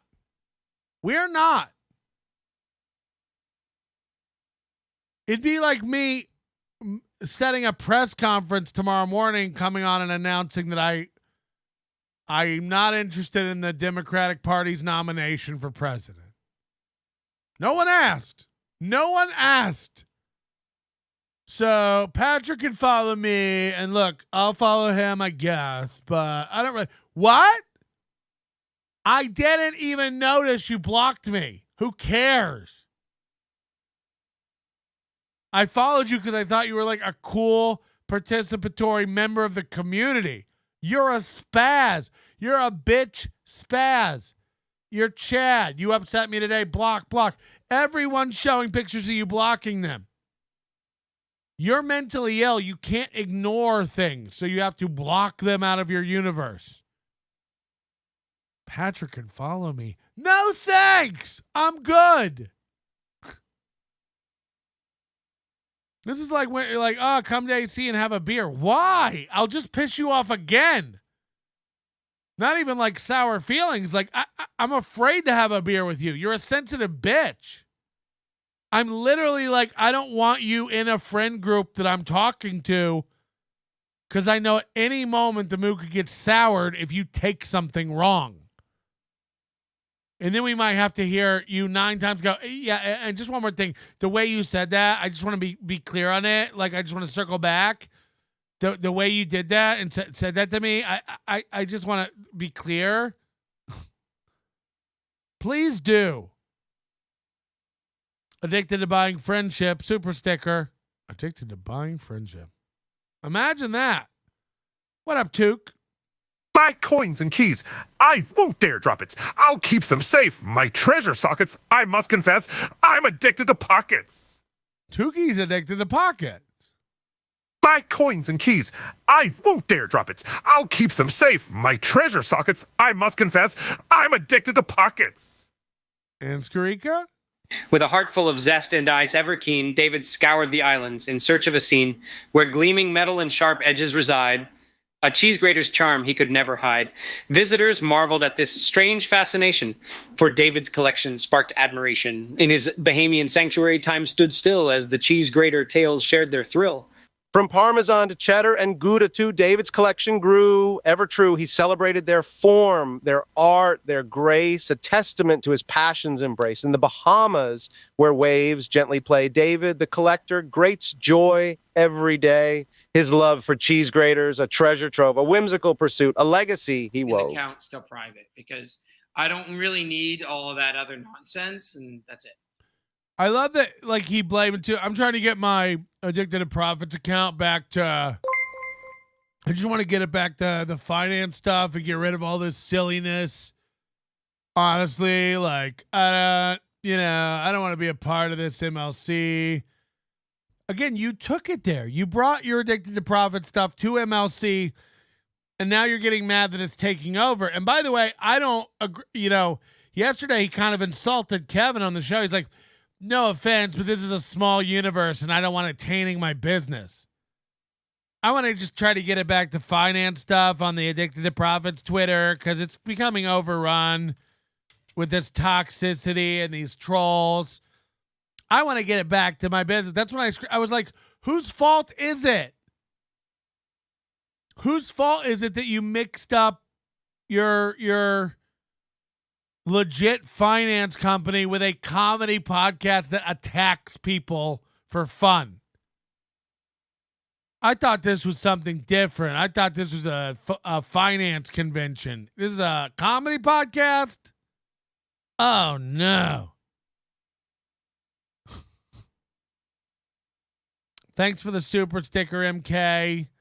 Addicted to magnets. If ATP knew this is what you do, then why did he get involved at all? Because he thinks he's funny. He did want to mix it up. He thought he could get respect in this world, but it's like, no, I see things. I'm not going to look at your countertops and pretend you're rich. Sorry. Kevin will do it for your $20 of super chats every day. I don't give a fuck. I really don't. If you act like a fucking asshole, you're going to get treated like a fucking asshole.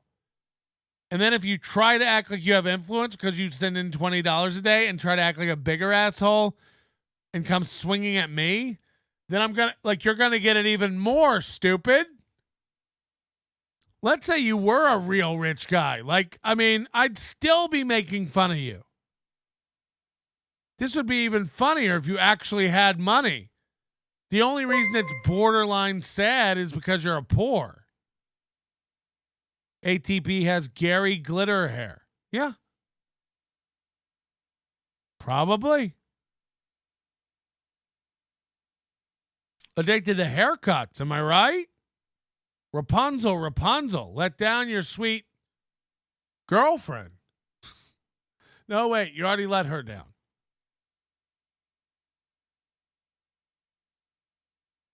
They're going to get off it here in a minute, and then we'll move on. Okay. But I'm just saying, you guys squashed everything today. Everything got squashed. So. Yeah, I still don't like what happened, but yeah, whatever. It's like, I'm not. You don't like what happened because you don't have a complaint. Again, we're all waiting for a complaint. Yesterday, Bob asked you 30 times, what did he do? What did he do? What did he do? It's not about the steak. Every time he kept going, because this is what he does. This is what Melton does. It's like, what? Point out hypocrisy? Fight back? You're an idiot. You weren't just making super chats. It wasn't just fun. You thought you could get me moved off the show with your financial influence. And then someone in the chat joked that you were probably poor. And then I thought, wouldn't it be funny if he was poor? And then we looked into the documentary. You send around everybody to show how cool you are. And you didn't like the way we received the documentary, so you tried to shut me up. You sent me a video of your cool kitchen. I watched it, zoomed in, and said, this kitchen sucks. And now you're like, hey, that's not nice. One of your arguments was 300,000 people. Nobody's ever zoomed in on my fridge and made fun of it. Thanks. It's called originality. We did it. Your fridge sucks. Magnets. Everything you said yesterday just made it worse and worse. Oh, yeah, look at my girlfriend. I travel and I collect magnets when I travel. It got worse and worse.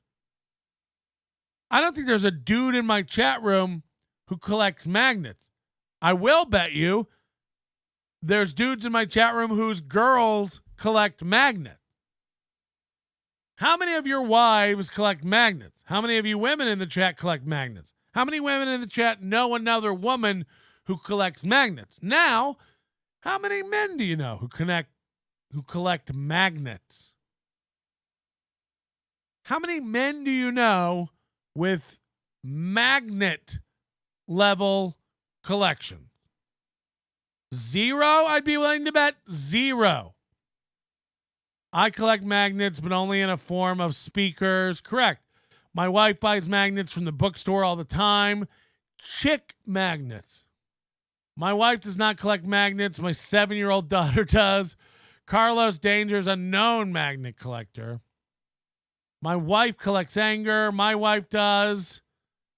Obsession with magnets is funny. I hate magnets. It looks trashy. Yeah, I mean, nobody with an elegant kitchen has magnets. Mr. Belvedere wouldn't allow it.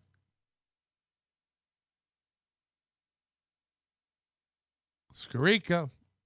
There once was a lad with a plight, sprockets, they filled him with fright. He'd tick and he'd talk with each gear in his clock, a mechanical rhythm, day and night. I am afflicted with sprockets. Get out of his dad. Get out of his dad.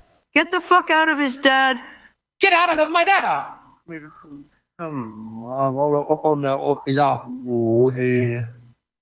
I gotta hear this one again. Sorry. There once was a lad with a plight, sprockets, they filled him with fright. He'd tick and he'd talk with each gear in his clock, a mechanical rhythm, day and night. I am afflicted with sprockets. Get out of his dad. Get out of his dad. Get the fuck out of his dad. Get out of my dad.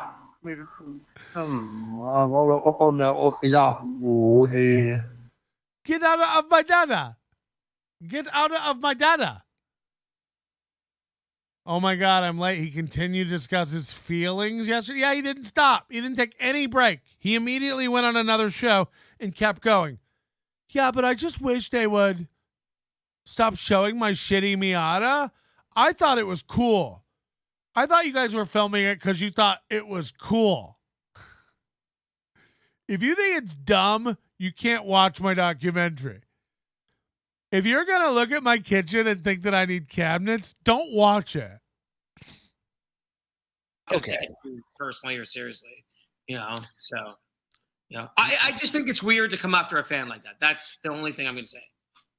Oh, I agree with you too. I agree with that 100%. Ray's retarded.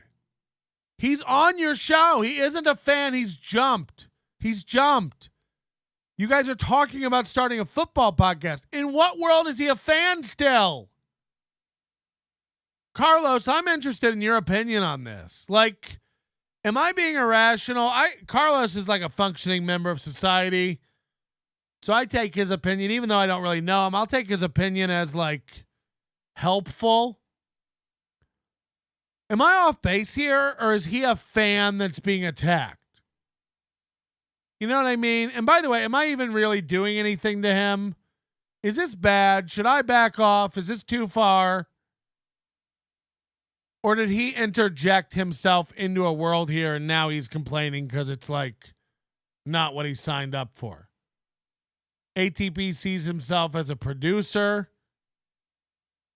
I mean, he doesn't. He tries jokes. He thinks he's a front man. He thinks he's like an on-camera guy. When they were following him around filming that documentary, I have a feeling he loved it. He was like, this is great. People are going to hear about my profits.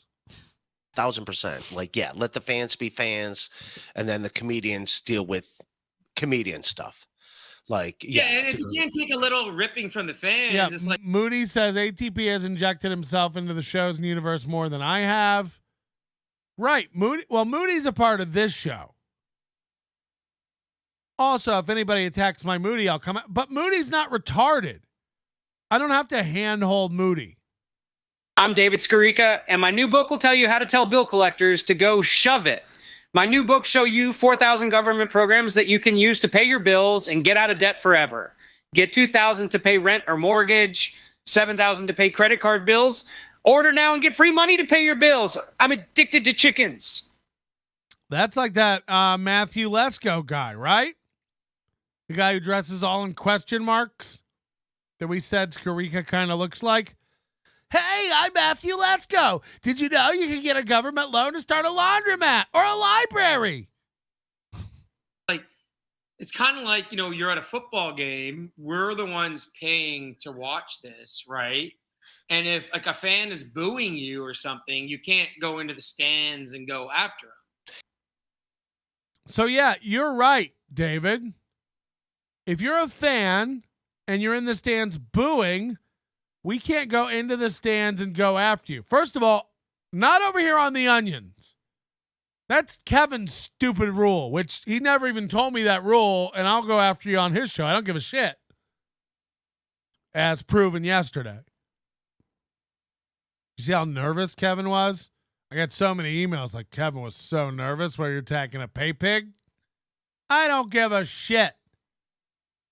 So you've been lured into some false sense of security because you're playing in a fucking, a kiddie pool over there at MLC. If you boo in the stands, you're not allowed to come back and boo at me. It's like, okay, let's go with your premise. Okay. You sending a super chat saying I suck is you booing me, and you're right. I'd probably roll with that. No. Then, after the game, you walked around the stadium to the front office, went in there waving around money, and said, you better fire this player or I'm never coming back to a game. And then everybody in the front office laughed you out of the building because, A, you're not rich anyway, or you would have used the VIP entrance. And B, we have 80,000 other fans here at the ballpark, and they're fine with you not coming back. They're fine with you not supporting anymore. Who gives a shit? I'm supposed to go get the manager. We're supposed to have a sit-down meeting with this guy's one of our most medium contributors, and he doesn't like something. So we're going to change the whole direction of the organization? No. You're going to get laughed out of the goddamn building. So bad analogy. You're not just a guy booing in the stands. You've gone around to the front office to try to influence policy. You've signed up to be a part of the team. You're messaging privately. You're sending phone numbers. You're calling KB behind the scenes. You're frantic. Booing me in the stands doesn't mean calling my boss after the game. Booing me in the stands doesn't mean trying to get me kicked out of the game. It's even more cringe when you try to bring your girlfriend and your money into it. It all backfired. It all didn't work. And now you're running around telling everybody, I'm just a fan in the stands. Why is everybody being so mean? Same playbook as Steel Toe. Chad's fighting back. We're going to run. Same playbook as Chad. Melton's fighting back. I'm not going to cover Melton anymore. That's you. You started shit, and now you're mad. Doesn't seem right to me. You would think so, but then the Malice at the Palace would say otherwise. The Malice at the Palace would say. And you're a Browns fan, and I'm a Raiders fan, so we're used to plenty of booing. Yeah, we pelted the referees with beer bottles. That's why you can't buy beer bottles at events anymore. Because Philly fans back in the '60s, as Santa Claus came out, they pelted them with snowballs. All right, so then they go on and talk about sports. And the sports podcast they want to start. So again, people are saying great analogy. No shit. I'm great at this.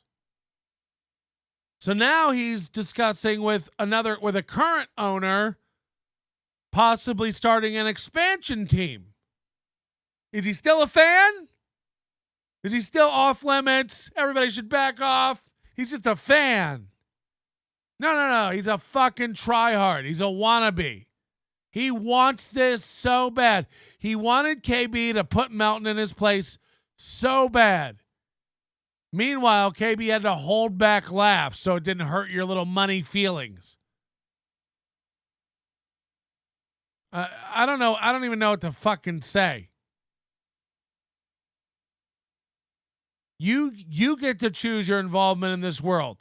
From whether we know your identity, to whether we know where you work, to know what you do, to the involvement with it, to the websites.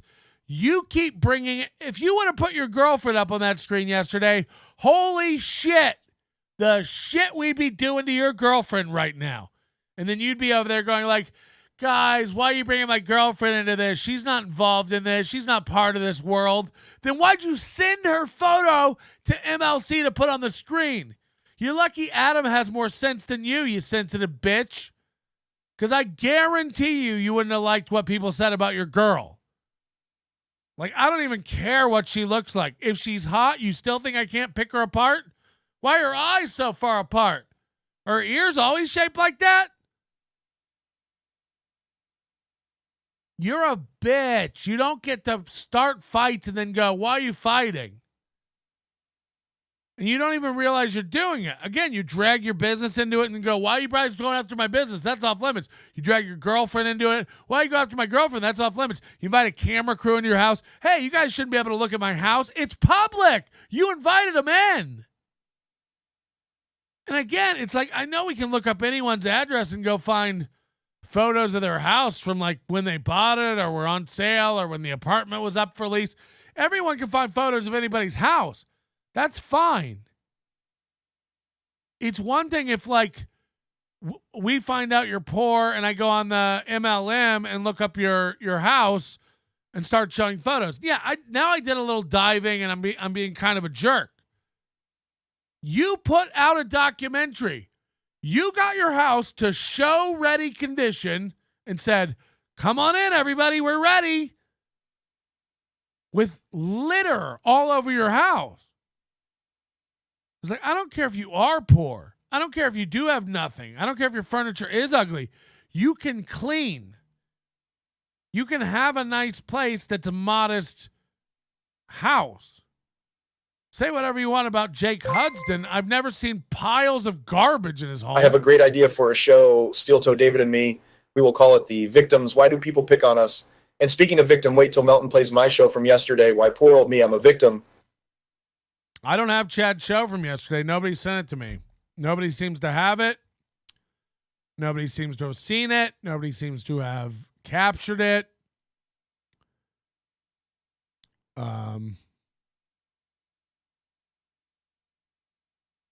So, yeah, if anybody has Chad's show from yesterday, please send that in. I'd love to have a laugh after we finish here today. But who knows? All right, let's move on from Addicted to Profits. But I don't know where this is going to go from here. I don't know what to say about it. I don't know what to do about it. I don't know.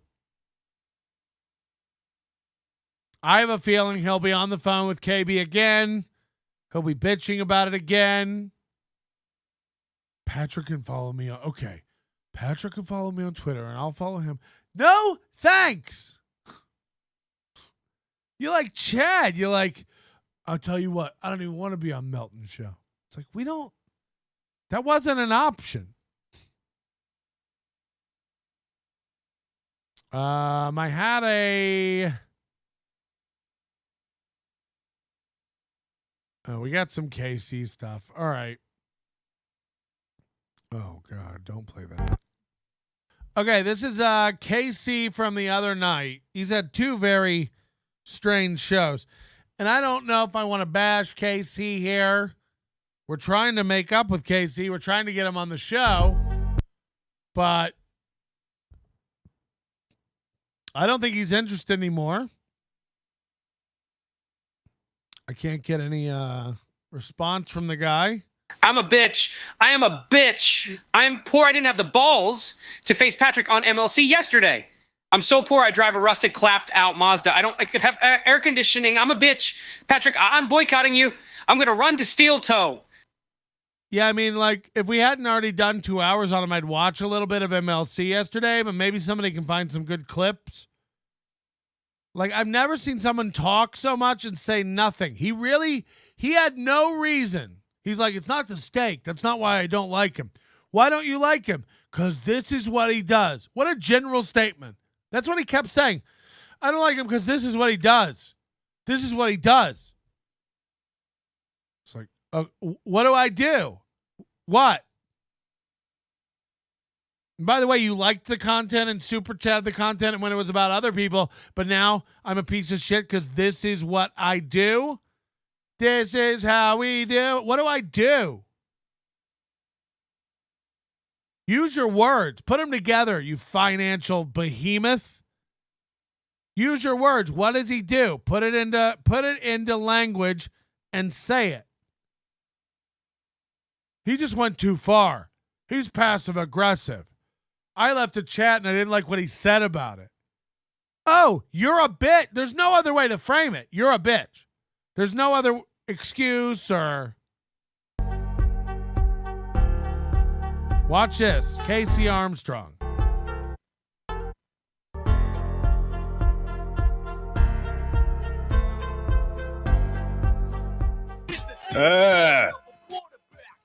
Starts every show just like Chad. Yeah.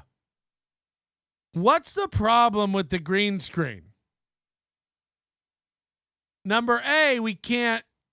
Oh, fuck. Hold on. I was playing the wrong video. Jesus. I had it open in a tab down here. What's the problem with Casey's green screen?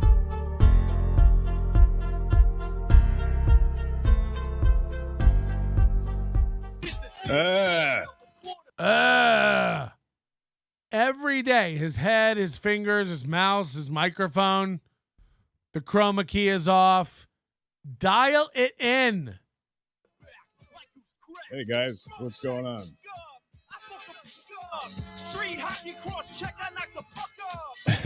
Hey guys, What does he think that sounds good, or his headphones not working? Can he not hear the mix?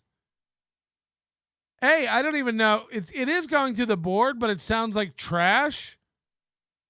And then like he doesn't turn it up enough and talk over it enough. It doesn't really, like, I don't know what he's doing. Can he hear himself? Casey is dressed like Prison Mike from The Office. Right. welcome. I am a little bit upset here. Shocker. I had a bunch planned, and this might not be very long if I can get situated. But I got everybody here. Thank you for joining me. I had a week in review. I had a bunch of stories for you. And who tells these guys that this looks good? It's like this shot, but if I shrink it down and put a border up, a big wide blue border around it, for no reason other than to make it harder for you to see me. Who tells these guys, like, yeah, that's what you want to do? You want your logo up in the top right. You want your logo in the bottom right. And then you want your picture shrunk down to the size of a Skarica TV. I was going to read them, but let me show you why I'm here. I got one thing to do, and then I'm going to take off.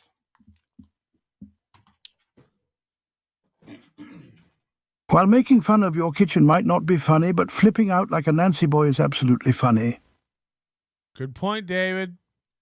Also, down here, it's like this green screen just ends right here, and then you see his brown wall, and that goes all the way across where the green screen just kind of ends. Like, clean it up. Fix it up. There's no part of any of this ever that like looks good. You know, you can have something wrong with your set, but like work on it, acknowledge it, fix it, be better next time. I can't fix everything all the time, but it's like if the sign was falling down every show, fix it. If the audio's popping every show, identify the problem and fix it. Work on improving yourself. This is my lesson for everybody in life. When's he coming back? What's he doing? Where did KC go? What is he up to? What will he return with? It's a Brother printer. It's a large Brother fax, copy, scan, print, all in one, multi-function office machine. Okay. This is the reason why I don't He's grabbing his headphones because he needs those to talk to you. have a show for you guys right now. The reason I don't have a show for you guys right now, what could it be? Why does he have standard size. Anybody who thinks this printer is big has an inkjet piece of garbage. If you think this printer's large, you have a shitty printer. Get a laser printer. Get a color laser printer. It's $500. It's better than your inkjet. This is how big printers are now. So this is why I don't have a show. So he brings his printer in and says, "This is why I don't have a show."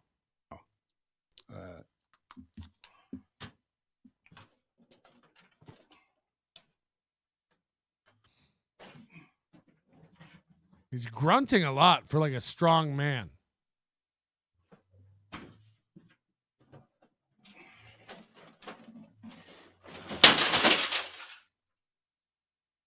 So he has just smashed to smithereens, I believe is the term, his printer onto the ground.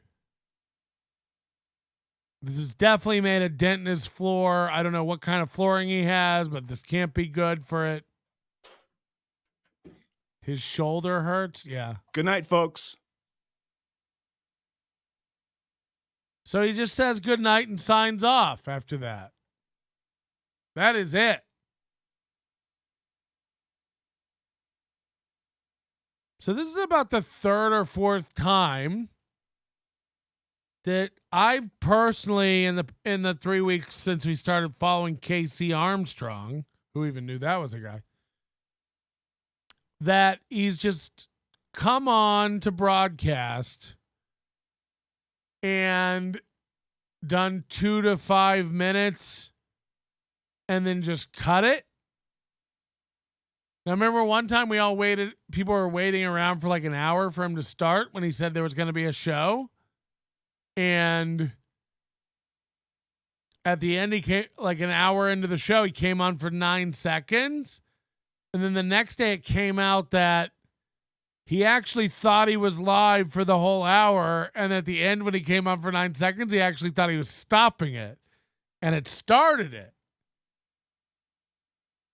And he doesn't do any sort of like recording of the show off of the broadcast. Like if this wasn't going out being broadcast, like it's still being recorded locally here and I'll put it up later. Like, fuck, the broadcast didn't work. Okay. But not Casey. Casey's does an hour show and then it's just lost forever because he forgot to hit the broadcast button or misclicked it or something, you know? I don't get that. But at least then he had a show and he allegedly did an hour. This is coming on for 2 minutes. It was planned. He started the show. He said, I'm not going to be on here very long. There's no show tonight. There's a reason I don't have a show tonight. Hold on. I got to do one thing.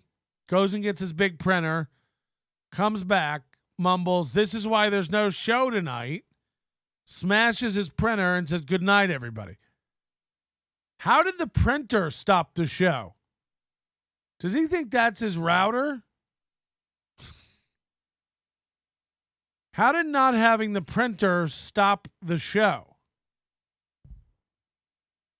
There she was, eating her curds and whey, minding her own business.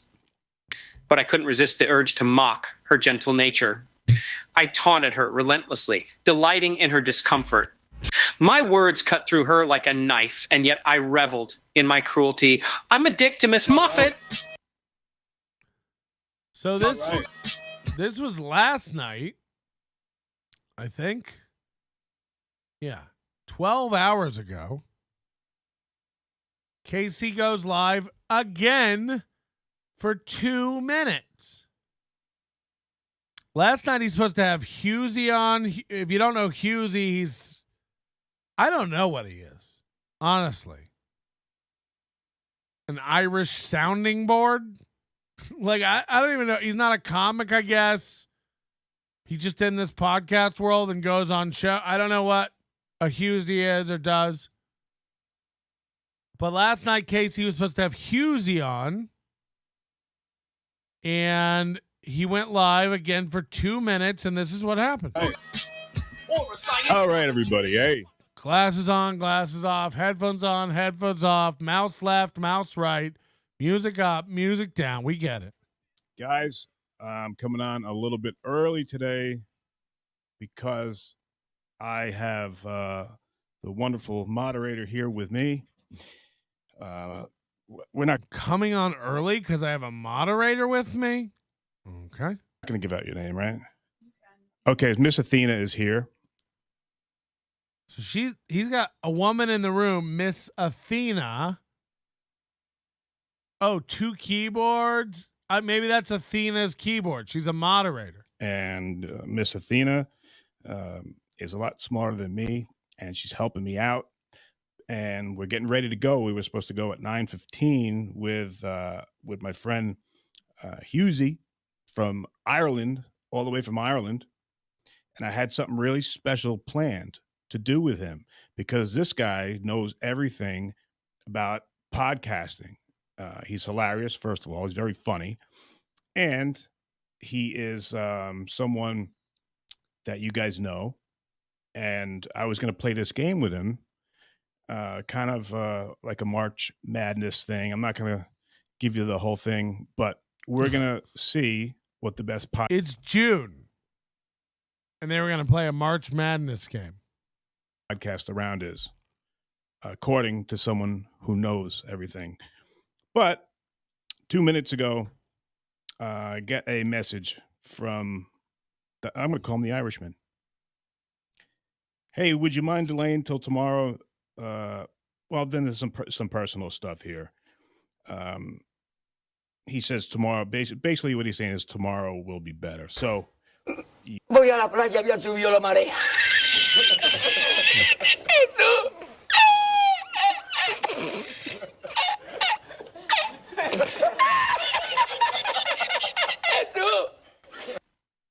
This guy can't get a guest. He does like a weekly show with Coach, his old coach. Coach doesn't show. We've been watching Casey Armstrong for like 3 weeks, and he's had like 4 shows where the guest doesn't show. You can't argue with that. So our guest is not going to be with us tonight. So I at least wanted to come on and show my face here and tell you guys what happened. And hey, this is live. We go live, and these things happen all the time. So we're going to go tomorrow at the same time. And Jim Florentine will be on Thursday. And I just wanted to tell you what was happening, all right? So once again, I apologize. These things happen. I wish you all a great night, and we'll talk tomorrow. Thank you. And we're going to go to... Jesus Christ. So I don't even know what to make of that. First of all, wasn't he supposed to have Florentine on last week? So, like, Florentine doesn't come. Husey doesn't come. Coach doesn't come. Artie Lang doesn't come. And somebody in the chat said he's trying to get involved in this Shuley universe now. And Shuley was talking about having KC on. And Shuley's getting big into KC now. Which is fine. I guess they know each other, so, like, whatever. But I invited Casey on the show. He said he would come on the show. It's been over a week. I feel like I got blew off. I've invited Geno on the show. He ignored me. I DM'd Geno and said, hey, come on the show. And he said, Jesus, get away. He said, when do you want me on? I said, you pick the day. 4-hour window, you pick the time. I said 8 to 10 would be great. His time. But, you know, you let me know. No reply.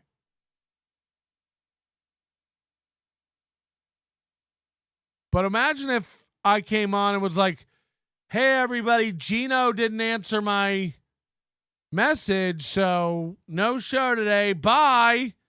And then we were just like, your manner is most unbecoming of a gentleman. We just ended it. This is like when, Chad going live and he's too drunk to operate a computer and he just pretends the power goes out and shuts it. It's like any normal just puts up a tweet and says, sorry, no show today. We have some logistical issues. We'll see you tomorrow.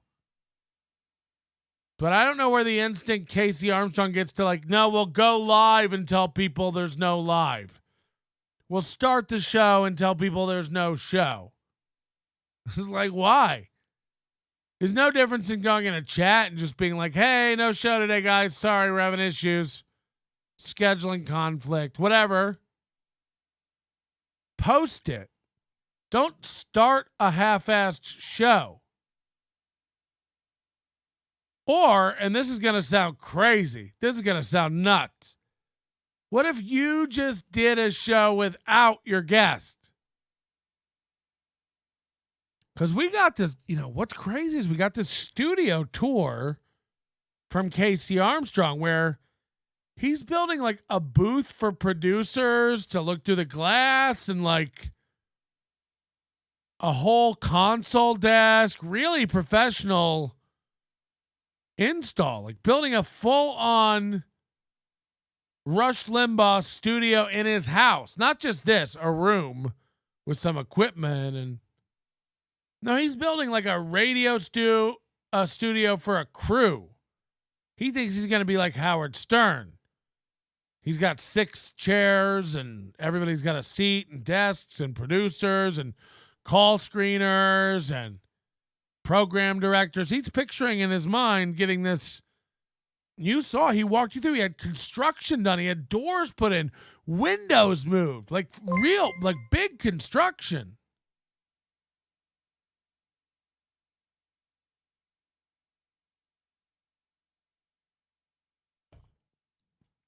Oh, you forgot the voice prompt, you bitch. That's what you get for using the old system. Don't try to bypass me. Go to tips.nobodylikesonions.com. Tips.nobodylikesonions.com. You're going to be mad when that one's deprecated. Nice try. So I want to know what this guy's doing with this full-on studio in his house that he's not utilizing at all. Like, this is a room he goes in, turns all the lights on, turns all the equipment on, gets it all geared up, fires up all the stuff. It's all warmed up, invites this woman over, sits her down, logs her in, teaches her the system. Everybody's set up, gets some music going, checking the chat, talking with Husey. Husey cancels because he's drunk. We all know why.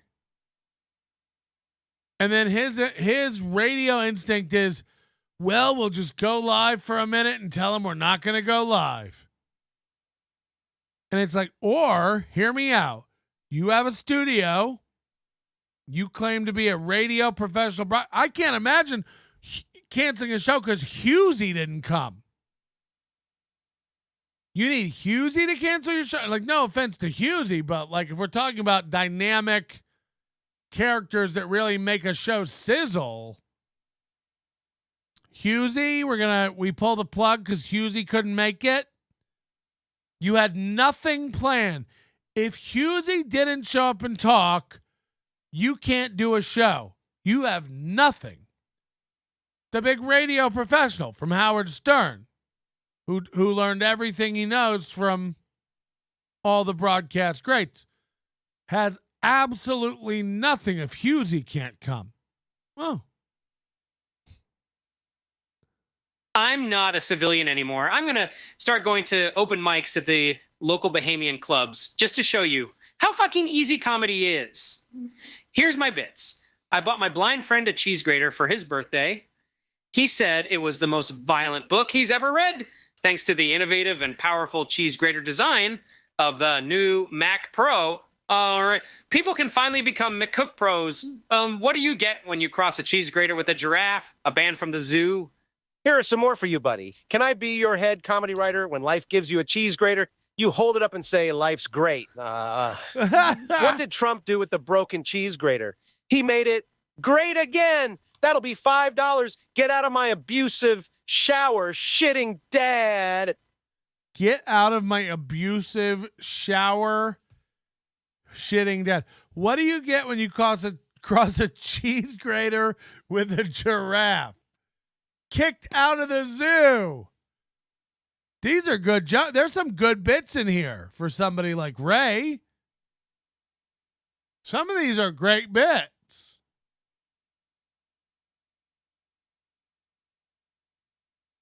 One more time. I'm not a civilian anymore. I'm not a civilian anymore. Open mics at the start going to. I clicked it twice. Moody, how much to get you to drop this silly autonomous driving shit and get this fixed up for good? You know, enough.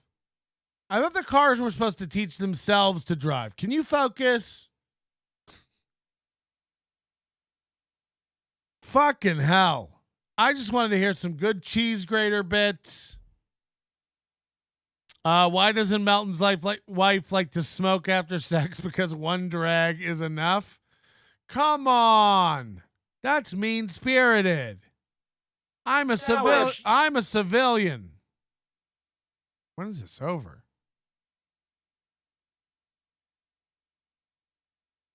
I'm not a civilian anymore. I'm going to start going to open mics at the local Bahamian clubs just to show you how fucking easy comedy is. Here's my bits. I bought my blind friend a cheese grater for his birthday. He said it was the most violent book he's ever read, thanks to the innovative and powerful cheese grater design of the new Mac Pro. All right, people can finally become McCook Pros. What do you get when you cross a cheese grater with a giraffe, a band from the zoo? Here are some more for you, buddy. Can I be your head comedy writer when life gives you a cheese grater? You hold it up and say, life's great. What did Trump do with the broken cheese grater? He made it great again. That'll be $5. Get out of my abusive shower, shitting dad. Ugh. Okay, Steel Toe, Morning Joe, Aaron Imholt has somebody sent this to the Steel Toe Boring Show Reddit, which is still the best place. I can't believe there's still people over there making fun of Steel Toe. It's still an active community.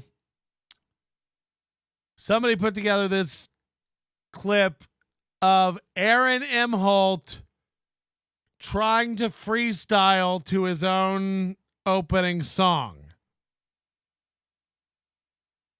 He watching NLO. I'm sure. Here's what.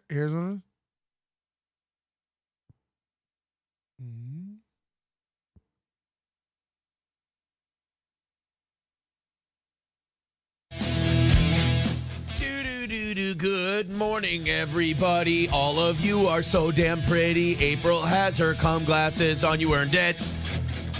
Just Hi. She said just glasses. So I don't know the inside joke here, but apparently a while ago, Aaron started referring to April's glasses as cum glasses. Remember, he uses her as his victim shield all the time. Melton's sexualizing April. Chad's sexualizing April. No one sexualizes April more than Mooby. If Mooby's parents listen to this show, if April's parents listen to this show, they would be disgusted at how he objectifies and treats their daughter.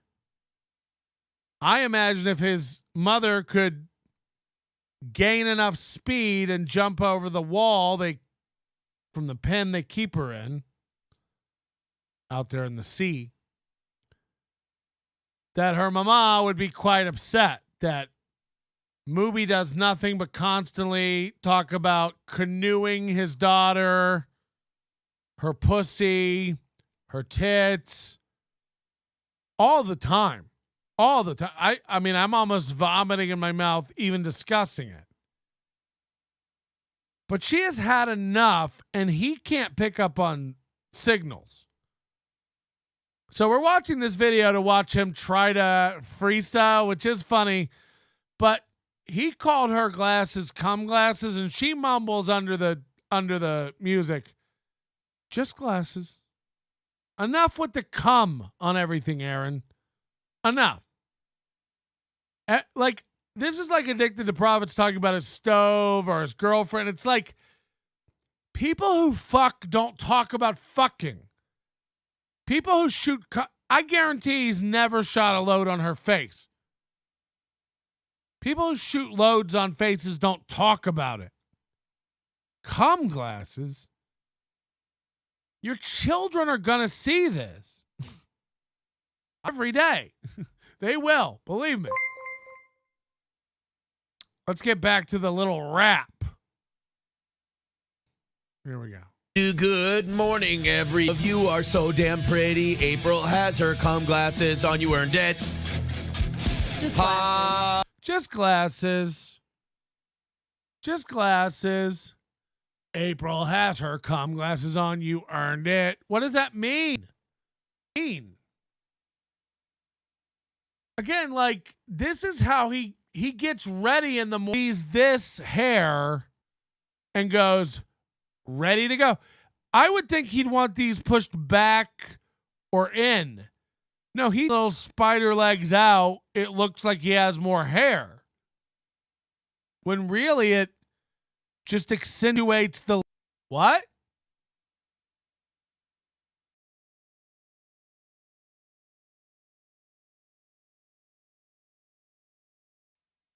Go on. Do good. Damn pretty. April has her cum glasses on. You earned it. Just Hi, everybody. Have you ever heard a morning show host freestyle to Bret Hart's theme music? It's like, good morning, everybody. April has her cum glasses on. You earned it.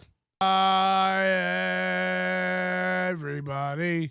Those are the lyrics. Just to be clear, those are the complete lyrics. And then, in traditional Aaron style, it's getting choppy on my end. Just so people know, the thing we're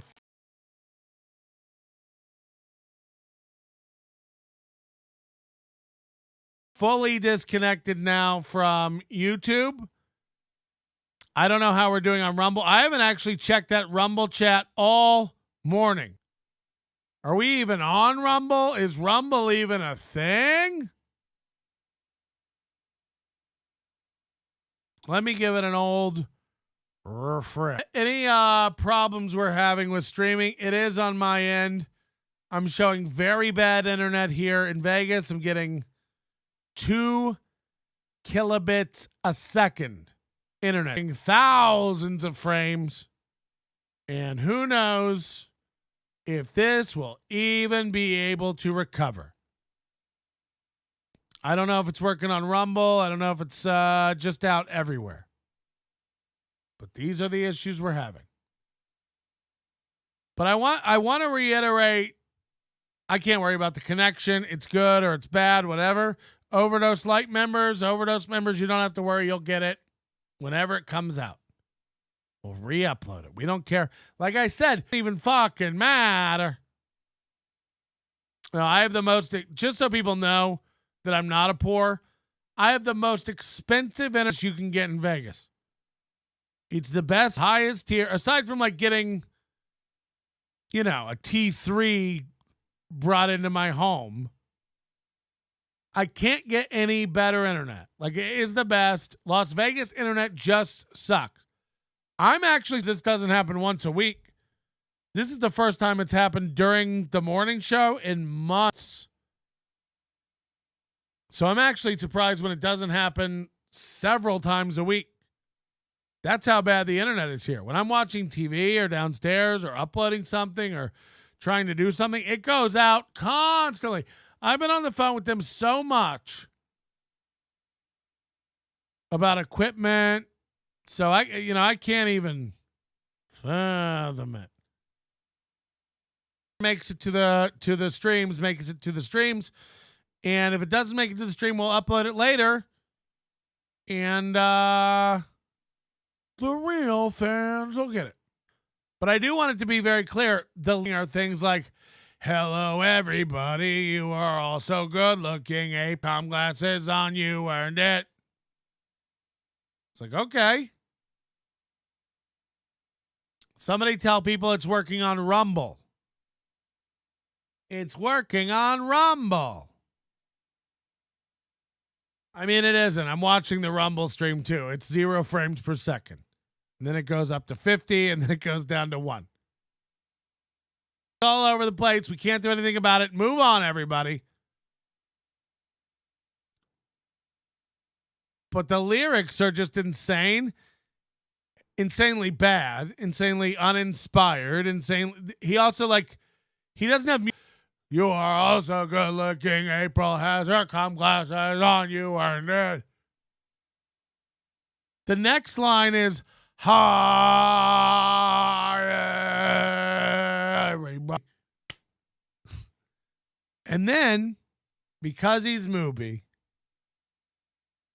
he has to do the thing where he circles back, makes sure he has to circle back and go, have you ever seen anybody do what I just did? Freestyle? Come on. Only on Steel Toe will you see something this cool. Hi, everybody. It's my favorite part. Let's hear the lyrics one more time. This time, let's not look at the... Well, we'll watch the video because it's good.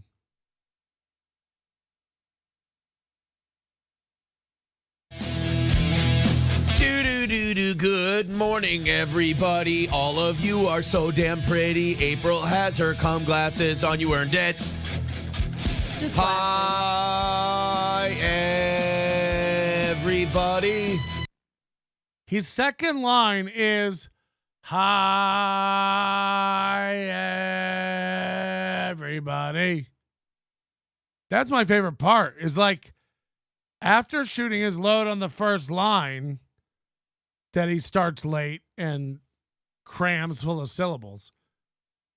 All he can think of for the second line is, hi, everybody. It's like, okay, go on. One more. Just for fun. Good morning, everybody. All of you are so damn pretty. April has her com glasses on. You earned it.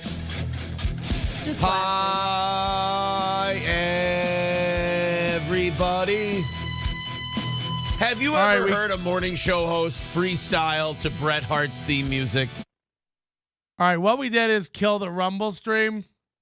Let's see if that helps the YouTube stream. A little bit. I don't know. All right, so I killed the Rumble stream. Sorry, Rumble. YouTube is my priority. You earned it. It looks like it might be working a little bit now over on YouTube. People in the chat are freaking the fuck out. They're losing it. But either way, maybe we'll just cancel it and we'll never do a show again. What is my $1.99 even paying for? Minnesota internet is perfect. Oh, no. If I get raked over the coals by people with Minnesota internet, it's over. It's over for me. So I don't even know anymore. But I think we might be back. Really, Melton? Thought you were a pro. Whatever gave you that impression? Whatever gave you that impression. I cannot stop watching this. I cannot stop watching it. It's cringe not only because it's bad. It's cringe because he wants an applause break after it. It's cringe because he's proud of himself for doing this. Good morning, everybody. All of you are so damn pretty. April has her cum glasses on. You earned it. Look at their dynamic. He looks over at her like, are you cool with me saying your cum glasses? She isn't. She interrupts his song right on the beat where he starts the next line and goes, just glasses. Good morning, everybody. All of you are so damn pretty. April has her cum glasses on. You earned it. Just Hi, everybody. Have you ever heard a morning show host? And now let's watch her reaction to the line. Good morning, everybody. All of you are so damn pretty. April has her cum glasses on. You earned it. Just Hi, everybody. Have you ever heard a morning show? So she said just glasses. For people that didn't catch it, she says just glasses. She's probably like, no doubt, he's not tuned into like her and like what she's feeling and thinking. And she's probably had about enough. Like it or not, bit or not, radio show or not, this will grate on you to constantly be the sexualized pair of tits, constantly being joked about being cum on, and then having to spend every weekend cleaning up eggs out of the trash. So she lets him know off the top, just glasses. Just glasses. Not a big deal. And he even knows it's grating on her because he kind of looks over. April has her cum glasses on. You earned it. Is that okay? And it's not okay. Her cum glasses. This guy's he's just not a creative man, you know. I don't know what's happening. Hold on. Somebody might be at my door again. This is bad. Is this what's happening now? To my house, I'm constantly just being attacked. Nobody's here. My dog's just going nuts for no reason. So then he says, you know, because he wants credit, he's like, have you ever heard anybody freestyle? Freestyle is not, hello, everybody. You are so good looking. April has her cum glasses on. You earned it. Hi, everybody. Then he looks over like, huh? The second line doesn't even, hi, everybody. And then her mic is turned down. I imagine this is standard operating procedure for Steel Toe. Her mic is lower than him and lower than the music. And when she says, just glasses, it doesn't carry. And she barely hears it. And she reacts by going like, why the fuck is my mic not on? You see her frustration and her lack of understanding of why her mic isn't on. April has her cum glasses on. You earned it. Just Hi, everybody. Hi, everybody. I'm doing it more on key than he's doing it, so it makes it sound even better than him. Pretty April has her cum glasses on. You earned it. Just Hi, so she's very upset here. Look at her face. She's perplexed. Why is my mic not loud? Why is my mic not as loud as Aaron's and not as loud as the music? Because you're not important. No one takes you seriously. Your nickname is Cum Glasses. everybody. She's very upset. Look at her. She's like, oh, I'll just tighten these knobs. I'll just tighten the knobs on this. That's how the volume works, right? Have you ever heard a morning show host freestyle to Bret Hart's theme music?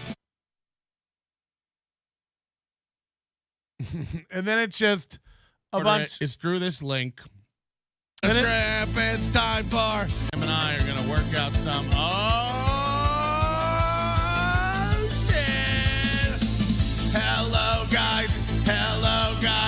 It's time to take out all the trash. It's a Minnesota guy and his wife. He's going to be canoeing all the gash. It's Minnesota radio at its very, very, very fucking worst. He's going to stick his dick inside of April until her pelvis fucking bursts. It's gonna be the worst thing you've ever heard. He gets her on the Friday show. She is not very quick with news. She has to be explained. It's very slow. It's gonna be the worst broadcast that you and I have ever seen. We've gotta go on deep dives just to see how much we can glean. It's time for movie and the script. It's time for movie and the script.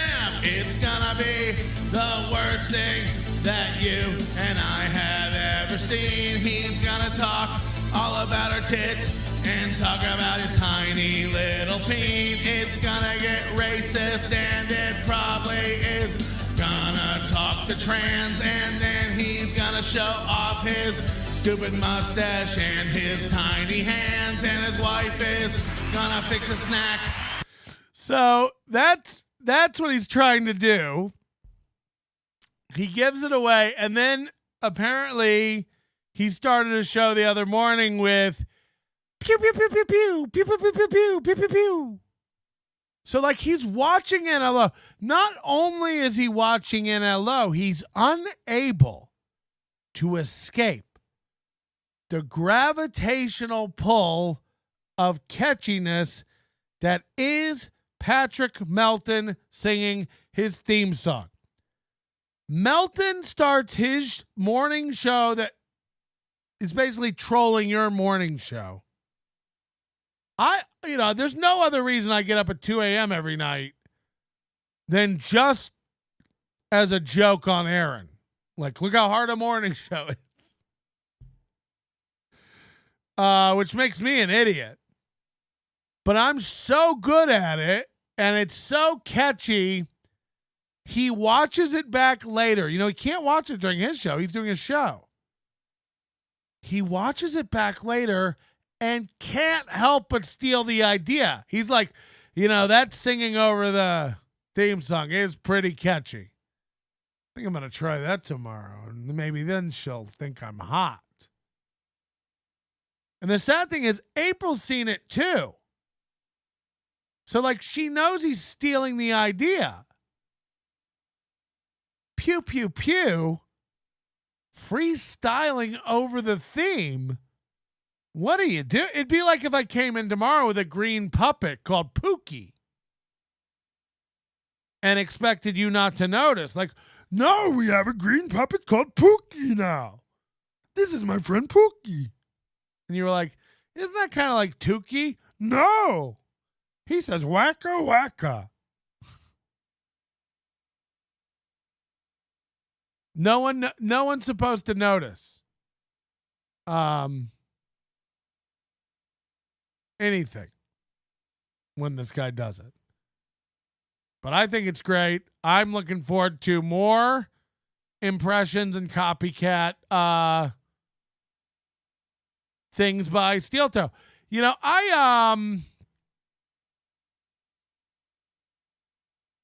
Steel Toe's one of these guys just like Chad and just like Addicted to Profits, where they just like now what you're seeing every day, he's like making a video and making clips attacking Chad every day.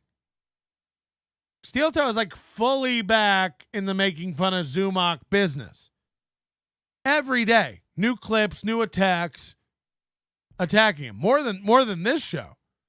which has a right to. Like, because Chad doesn't even do anything to Steel Toe anymore. Chad's so disoriented with enemies that he'll do a full Kumia's Cucks episode and never even mention Steel Toe anymore. All his brands are so muddy and mushed. 42 minutes he did yesterday with Mondays with Mazer, Chad. 42 fucking minutes. And that includes like a 7-minute oldies TV intro you've never seen before. Chad doesn't have the goods to like do a show. How did he ever make it through 4 hours of radio on whatever show he was on in Cleveland that was supposedly popular? Rover and the Trover. I don't know what show he was on. How did he ever make it through 4 hours of broadcasting? 40 minutes in the Mazer. He's zonking Z's. He got this critique from Kevin all the time during MLC about not having the stamina, not focusing. Chad's another one of these guys, though. Chad shouldn't be allowed to like read a chat while he does a show. Chad shouldn't be allowed to like have web browsers open. Chad can't focus. I don't read the MLC chat while MLC's gone on out of respect.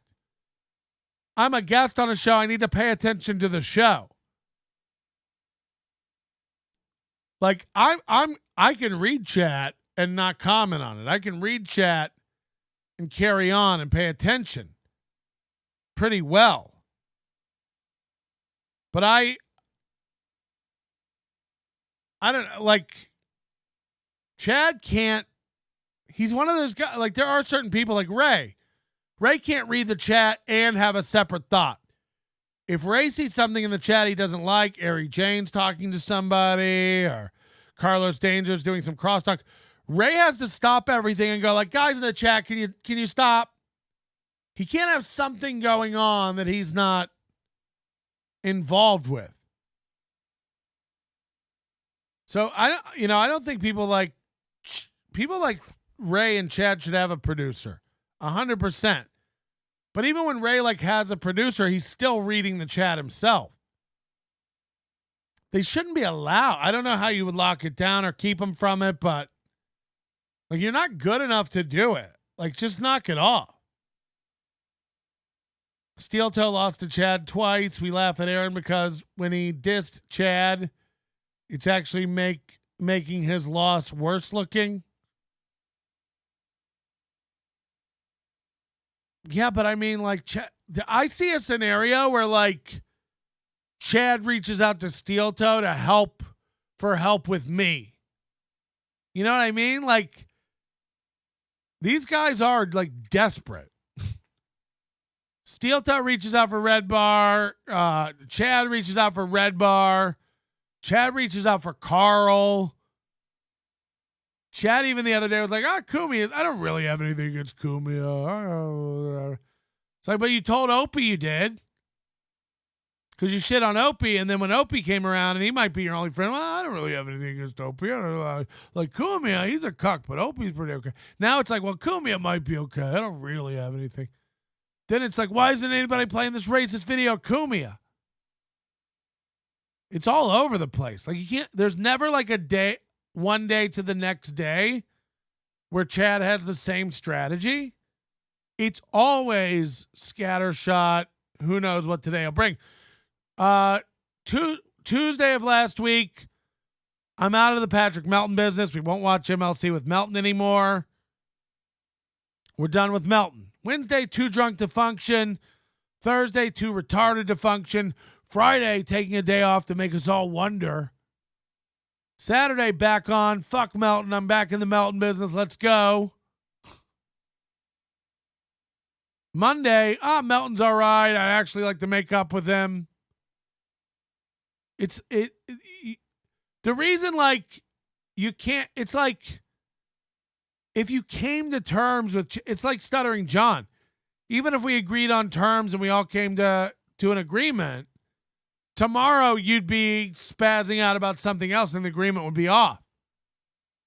Chad can't make a plan, and Chad certainly can't stick to it. Every plan Chad makes is just like a thought he had that morning. I'm not going to talk about Patrick anymore. The next day, talking about Patrick. Fuck Patrick. It's like, I wonder why you never get anywhere in life, dog. It's because you're constantly scanning the landscape for what everyone else is doing and how you can fuck them over. Every morning when I do this show, I don't think about what I can do to anyone else. I'm thinking about my show. Thinking about this show. When the show's over and I'm posting it and I'm thinking about tomorrow, I'm not thinking about what's Steel Toe going to do tomorrow? What's Chad going to do tomorrow? I'm thinking about what we're going to do tomorrow on this program. Should the internet even work? That's what I don't like about Chad, inconsistency, and his shows become boring after a few minutes. I'd rather wait so I can see. People are mad at me. I've had several emails. Like once you pointed out that Chad never tells a joke, I can't unsee that. And now it's so fucking boring. And I'm sorry, but it is real. Ray tells more jokes during his show than Chad, and Ray sucks. Ray doesn't do anything entertaining. And yet somehow he attempts humor, and that's more than Chad. Chad's whole show is cope at this point. Chad goes live, tells you what other people are doing to him. There's not even any creative commentary about other people's content anymore. He'll wait for somebody to clip something of me, play that, and then repeat what they said. He's not even insulting it. He can't even come up with his own insults. His big idea to get me last week was like, I'm going to get some Red Bar shows and we're going to watch those. It's like, yeah, anything to keep you from having to rub two brain cells together and come up with an idea. Anything to keep you from having to show off your comedic talent and generate some sort of insult on the fly. You can't do it. Same as David Skarica. It's like you want to pop on MLC and deliver this great line that you thought of that you think's a great joke. It falls flat and dies, and then you're like, well, God dang it, golly geez. Yeah, you're not good. I'm just a fan. Jesus. Well, you weren't a fan a minute ago when you stepped up to the microphone and tried to do a funny. If we all laughed at that, you'd be like, see, I have comedic timing. I'm kind of a comedian guy. Your freestyle on the Steel Toe intro was funnier than any of the hype trains. Yeah, you don't even have to give me dollars for that. There's no point. Dr. Galloway, FYI, you can live rewind Steel Toe to get the intro. Just saying, not implying anything. No, we miss it. We miss it. If we miss it, we miss it. We don't go back and try to recreate magic once it's over, you know.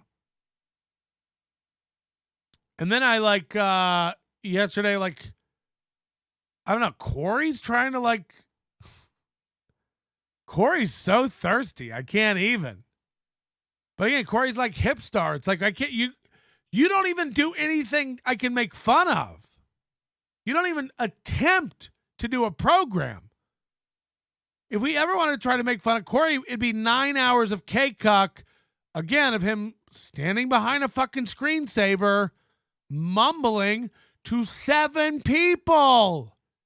7 people.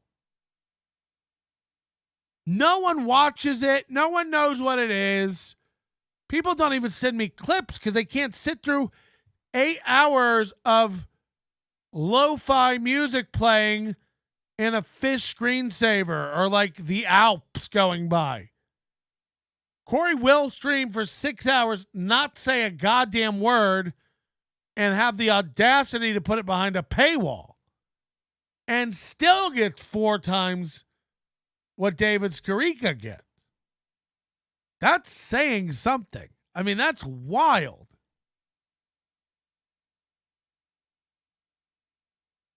But Corey constantly trying to poke me on Twitter, and now he's in our Discord screaming about what a better comedian he is? Like, I can't even, honey, nobody thinks that. So just go on. I'm not even going to answer. There's not even like, what could you even say to a guy? You know, like Skarica is more ripe for the picking.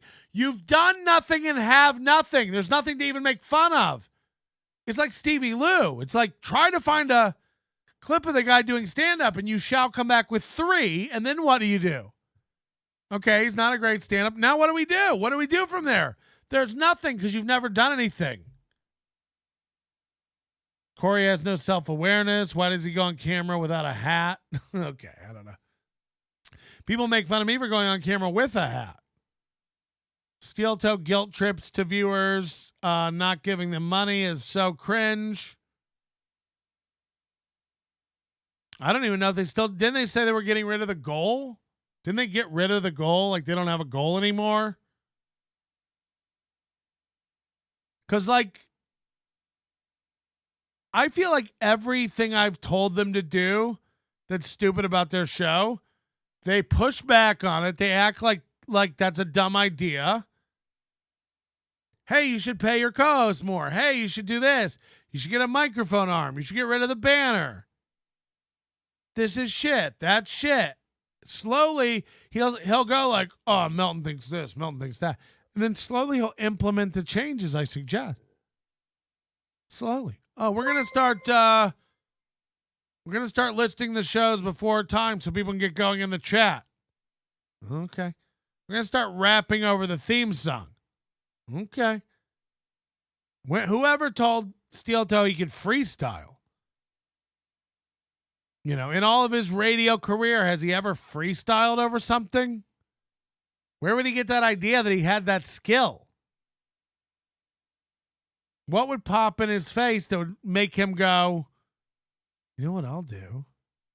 I'm Aaron Imhold. I have no comedic timing. I have no idea how many syllables go in a line of a song.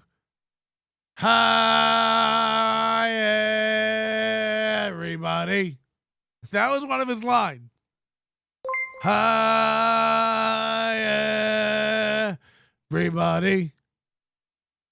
And then he's like, have you ever heard anybody freestyle like that before? What about Brennan? He's worse than Z and Ray combo. Why? The Brandon Network. Just joke not found. 404. I get it. I don't think Brennan's not worse because he doesn't pretend to be something he's not. Like Brennan's an old cantankerous asshole set in his ways. He lets you know that. He never doesn't pretend to be that. He's irrational. He forgives and forgets easily, though. He'll be screaming at somebody one day, and then the next day he'll be like, that was yesterday. Let's move on. Like, you can't be mad at Brennan because he's not deceptive. I feel like he got a little uncomfortable yesterday because I called him out about addicted to It's like, you don't like him. You just like his money. I called him out about the super chats yesterday a little bit. And he got a little uncomfortable. But he knows I'm right. And you know I'm right. He doesn't care about addicted to profits. They're not friends. This guy's a giant dork. He cares about the money. The money. That's it. But I don't think, the thing about Kevin is like, Kevin rarely, I don't know, Kevin's not cringe like that. Everybody's cringe. I'm cringe. Kevin's cringe, but like not like that. Kevin doesn't act like his shit doesn't stink. He acts like the stink shouldn't bother you. There's a difference. Steel Toe wants you to think he's like a gift to the planet. Kevin Brennan doesn't think he's a gift to the planet and doesn't know how he got here, but it's just like, I must be doing something right. Everybody's watching me, so fuck you. He's not. It is different. I don't know how to explain it. There is, don't get me wrong, there's a lack of self-awareness to Kevin. There's a lack of self-awareness to Bob. There's a lack of self-awareness to me. Not to the point we would invite someone into our shitty home and be like, hey, you don't like my no cabinets?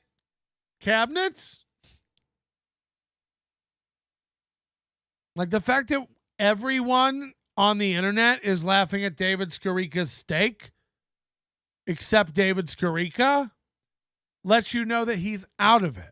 What we look for around here is out of it. I don't think Kevin is out of it, aside from like normal boomer stuff. Kevin knows what he doesn't understand and doesn't care.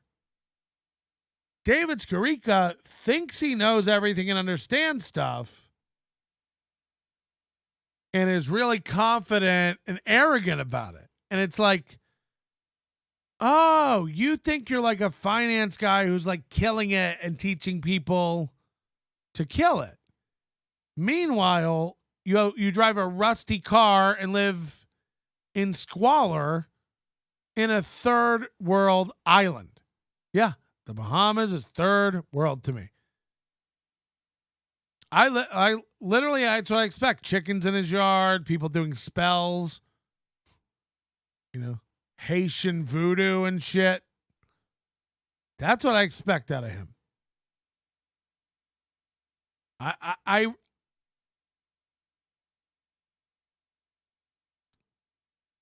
And I guess part of it is winning. Like say whatever you want. Like Kevin is still killing it in super chats, killing it in views. And you're afforded a certain amount of being out of it when you're just crushing. When you're beating everybody in your sphere, it's hard to listen to advice. And like it or not, Kevin is crushing it in that world. KB looks like he's stuck in a 2020 Zoom call, still on this steak bit. We're never getting off it. Today's been about steak. We might end early today. I've got to piss. I usually don't have to piss until the show's over, but it's creeping up. I think when the internet was giving me problems, I thought that it might go out and I might get to go pee early. And that got my piss excited. You ever get your piss excited? You ever get your little dick so wound up? It's like, ooh, we're going to pee. Just me? You guys never wind up your little dicks? You never get your little dick all wound up. Like, oh, I gotta pee. And then you don't. Be smiley. Just a picture of a steak. $2. We concur. Let's watch a steel toe clip. Humor, comedians, funny laughs. KB is an angry man 60 years later. He kept making horrible blunders and blaming other people. It was Wonton Don's fault. He hurt his shoulder. The maid's fault. He destroyed the car because she parked behind him. I don't even know what you're talking about. Is all this like... This is all stuff that's on the documentary, on the David Skarica documentary? Let's go look at live steel toe and see what they're talking about.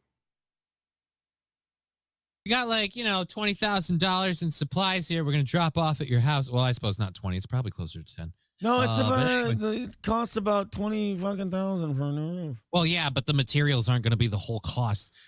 Hold on. They were joking about getting a new roof. They're fuck, I've paused it. So, but talking about getting a new roof, and then somebody said it would be 20,000. He's like, it wouldn't be 20,000. And then Aaron's like, yeah, it's about 20,000 for a new roof. I think it's 30. It's closer to 30 for a new roof. But like, why are they even talking? Johnny Crutches doesn't own a home. He doesn't own a body that functions. Don't worry about the roof, Johnny Crutches. April would have missed that. Worry about the floor. But she did. She's fucking fired. That's where you'll end up when you fall. Forgotten email. Yeah, April, you got to deal with that right now, because now that's going to distract me the whole show. What is this? Hold on. It says call them live. I'm not ready for them to show up. I don't want them showing up yet. Hold on. We got to figure out what's happening here. I have is for my bowl. There might be a real troll opportunity. Listen up. Let him drop the materials if the truck is up. Don't jam him up. I don't want it done right now. I don't want the roof thing done right now. What the fuck? We were supposed to work out a date. Son of a bitch. Now I'm mad. Now I'm upset with the roofing company. Because aren't we, like, they never gave us a hard date. Aren't they supposed to call us, give us a date, and we have to work out whether or not the date works for us? I don't know. It depends who you go through. What is it? What is this discussion even? Hey, we called the roofing company and they're just coming. Aren't they supposed to work out a date? Aren't they supposed to make sure the date's okay with us before they come do it? Imagine being an adult and asking that question about any service provider. Yeah, of course, if you don't want it done on a certain day, you're paying for a service, tell them no.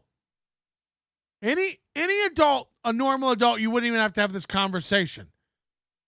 Aaron has to turn to a friend and go, the roofers said they're coming tomorrow. Don't I get a say as the customer? Don't I get to say when I want them to come? And then Johnny Crutch's answer to that is, I don't know. I guess it depends on the company. Some of them just come in the night and start doing your roof whenever they want. What? Tell me you don't have a backbone without telling me you don't have a backbone. I think we booked and planned everything on our end. But yeah. I wouldn't. It seems weird. They're like, hey, so we got like, $20,000 in supplies here. We're going to drop off at your house. Well, I suppose not 20. It's probably closer to 10. No, it's anyway. it costs about 20 fucking thousand for a new roof. Well, yeah, but the materials aren't going to be the. I don't know where you can get a new roof for $20,000. Believe me, 3 years ago, when I was house shopping, I looked at some houses that needed new roofs. I don't think you can get a new roof for $20,000, even in Minnesota. The whole cost. So, but in general, it's just some plywood, some shingles, some really expensive shit. We're gonna just leave that all on your lawn, and we'll come over and finish. Hold on, what is everybody fighting about? Brennan in the chat? Hold on. What's going on? Now he's stealing Bob's pool bit, but with the roof, look at that. When he moves his head when he's mad, what the hell? I get it. Comedians have this pecking order, and since Brennan was on TV, they have to say he's great and amazing. But objectively, he's a spectacle lolcow who freaks out. A boomer show speed on Twitter. I don't know what that means. Yeah, I mean, people like Kevin Brennan because he freaks out and yells. No doubt.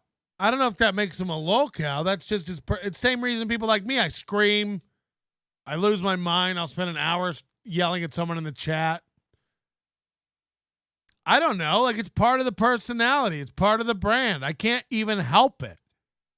I don't want to do it. My brain won't let me move on until I make sure you know how many exclamation points are okay.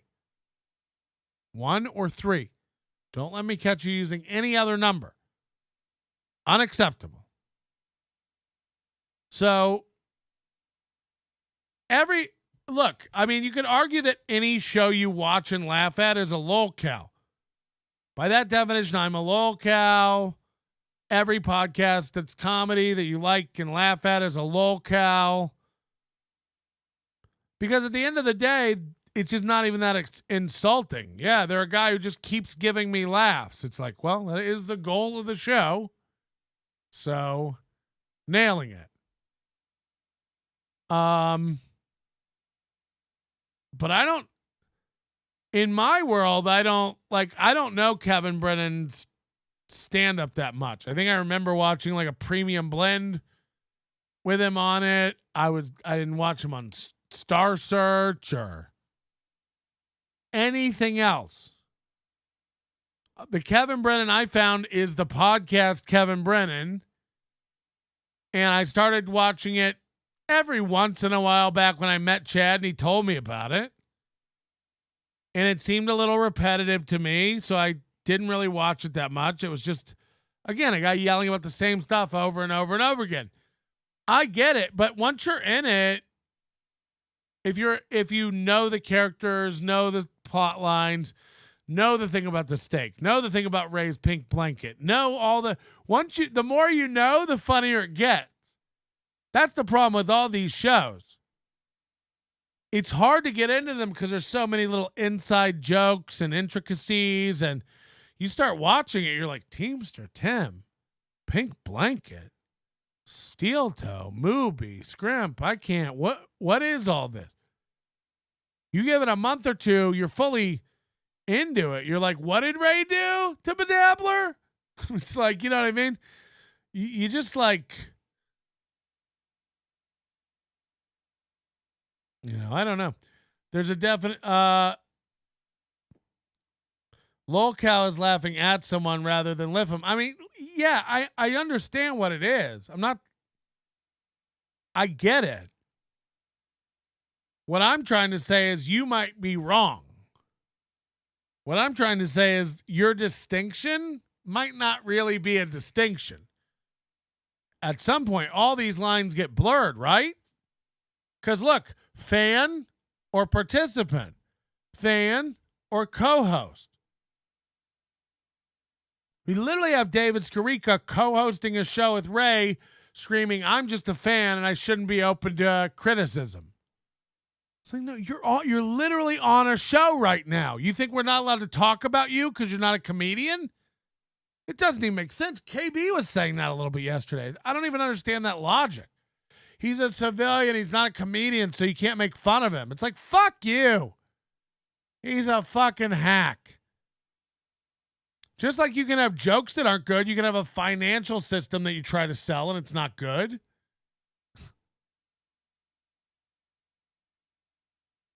So I don't know, but what I'm suggesting is that the lines of what you think a lol cow is, it might be blurred.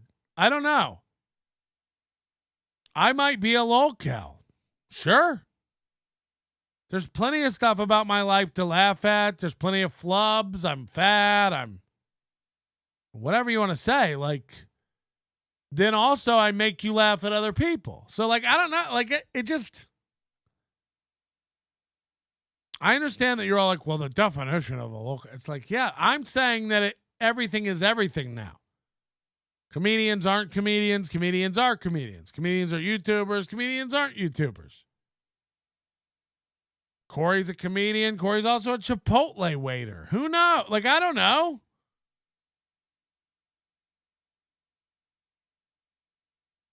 You can't, like, at least for me as a fan of MLC, watching MLC, like, I love Kevin. I love how he handles people sometimes. Then I'll watch Kevin handle something like the blackjack thing. It's like, well, now you're being a lol cow because you don't even understand basic strategy and blackjack. He's literally arguing like, oh, no, the dealer has it on 16, so I always hit on 16 too. Well, like, I'm not going to do what the dealer does. They make money. It's like, oh, you don't understand blackjack at all. Got it. And at some point, you just have to tap out and let him be a lol cow. But then they'll also be like, he'll be yelling at Ray, making Ray look stupid as fuck. And you go, oh God, Brendan makes me laugh sometimes. What a lol cow. I don't know. I'm just saying, like, me, Bob Levy, and Brennan and Ray, who's the lol cow in the group? I don't know. Everybody at different times.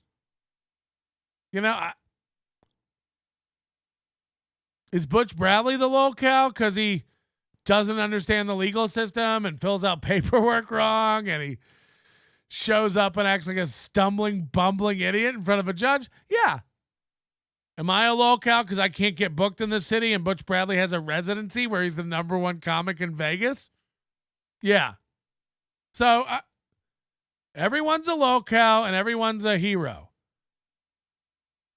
Everyone's sharp and with it, but everyone's also completely out of it. I think that's just where we're at, like, as a sign of the times. You can be super informed about something and super out of it. Why?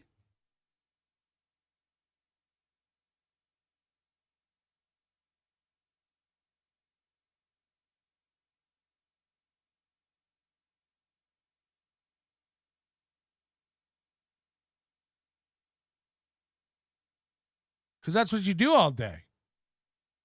Now, you could be argued that, well, I'm learning a lot of stuff as I scroll, but also you're out of it because you're here. You're not paying attention to anything out here because you're here. So stuff's happening over here, and you're missing a lot of shit, but you're also getting a lot of shit. What's better? Never have a phone, put it away, enjoy the real world out in the open? Yeah, sure. But then you don't hear about the Iron Sheik dying because you're not here. I think everything is just a balance. Everything's a moderation.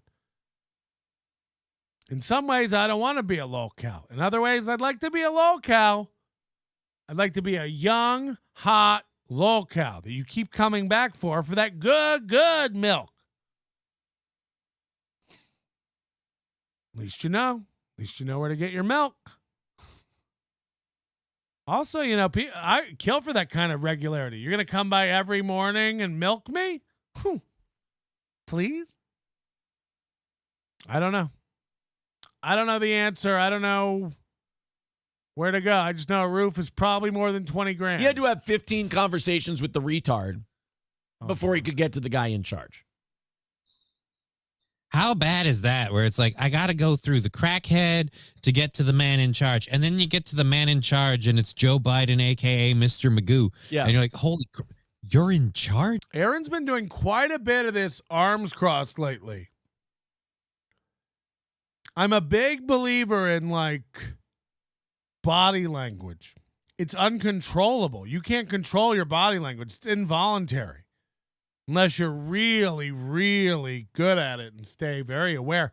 We know Aaron's not aware. Can you put the crackhead back on the phone? I feel like we were making better headway when we were speaking with Monsieur Crackhead. He also said that the Burisma executive made the recordings as a kind of insurance policy in case the official, quote, got into a tight spot. Grassley highlighted the apparent double standard between treatment of the Biden family by the Justice Department and that of former President Donald Trump. Based on the facts known to the Congress and the public, it's clear. So he's just reading and burping.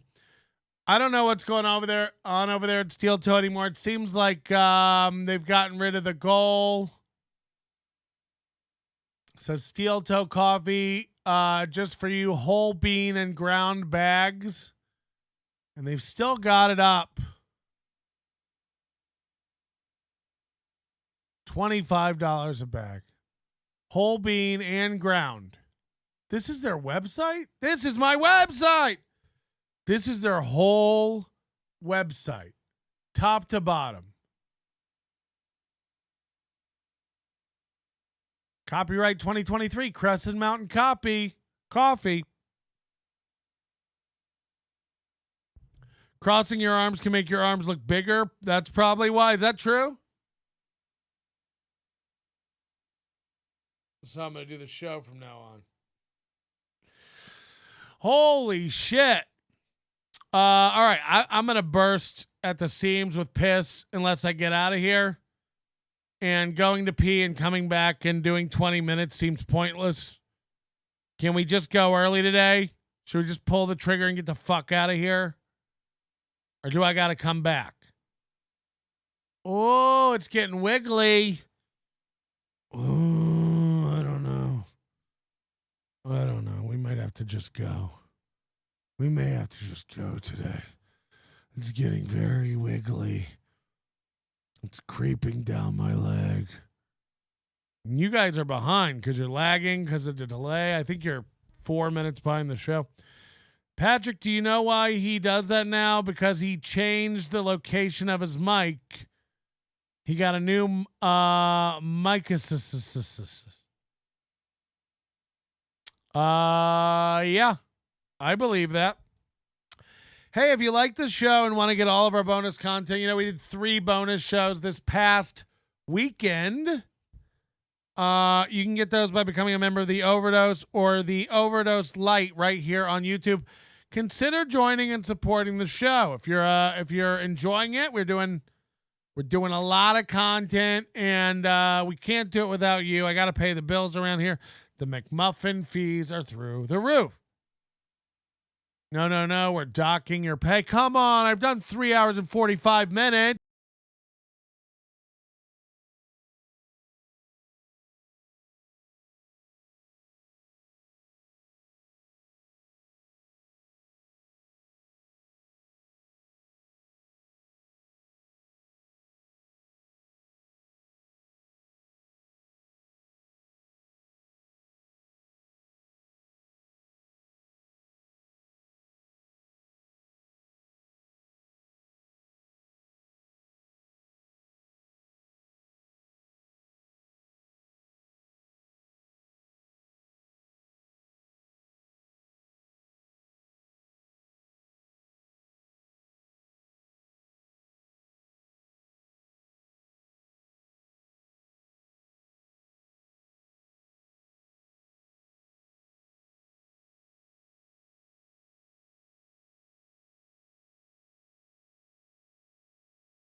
In the store. A couple people have bought stuff from the store this morning. Eric, thank you very much for your store order. Also, Ricardo, thank you for your store order. Thank you for your overdose signups, overdose light sign up support. Look at all these super chats. I go to the piss. Maybe I should go piss more often. I go piss and $50 come in. Chris Bueller, thank you very much. Pours, quit the show early. Go pee and come back. Okay. I'm here. I thought I might have to leave early anyway today. Because I'm dealing with a bush issue. My bush is bad. I got a bad bush. I got one of the worst bushes in the biz. I got my landscaper guy coming today to do the front yard. New bushes going in. Because I have bushes that died. And I don't know why they died. So it turns out that the irrigation isn't working in part of my yard. Somehow the line got busted. The drip feed's not going right. I don't know what the stuff is. Tony, Sal, thanks. So I called the guy. They got to come fix the irrigation. Then they got to come put new bushes in to replace the old bushes. And David Skarica, Nigerian Prince Adetokunbo Ademola, Stut Joe. What are the greatest threats to our elderly community? Oh, that caught me off guard. David Skarica, Nigerian Prince Adetokunbo Ademola, Stut Joe. What are the greatest threats to our elderly community? David Skarica, Nigerian Prince Adetokunbo Ademola, Stut Joe. What are the greatest threats to our elderly community? Get Overdose Light. You're going to like the way you look. Yeah, you're going to want to see the MLC after show yesterday afternoon. Available now to Overdose Light members right here on YouTube. Also available on Overdose. Overdose is caught up. We've been doing great. Making sure our Overdose members on the full Overdose have access to stuff. I'm going to be making a new video explaining how all the levels work because it seems to be confusing the fuck out of everybody. I got a letter from my fucking HOA. These HOAs. I get a letter from my HOA. They're like, your bushes in the front of your yard are dead. You need to get those replaced. And then they're like, it's your second warning. And it's like not. It's not. it's the first warning, and then they'll be like, you need to have it done in 10 days. And then I call, and my landscaper's on summer vacation out of the state. I don't want a landscaper that takes vacations. Who even knew Mexicans left?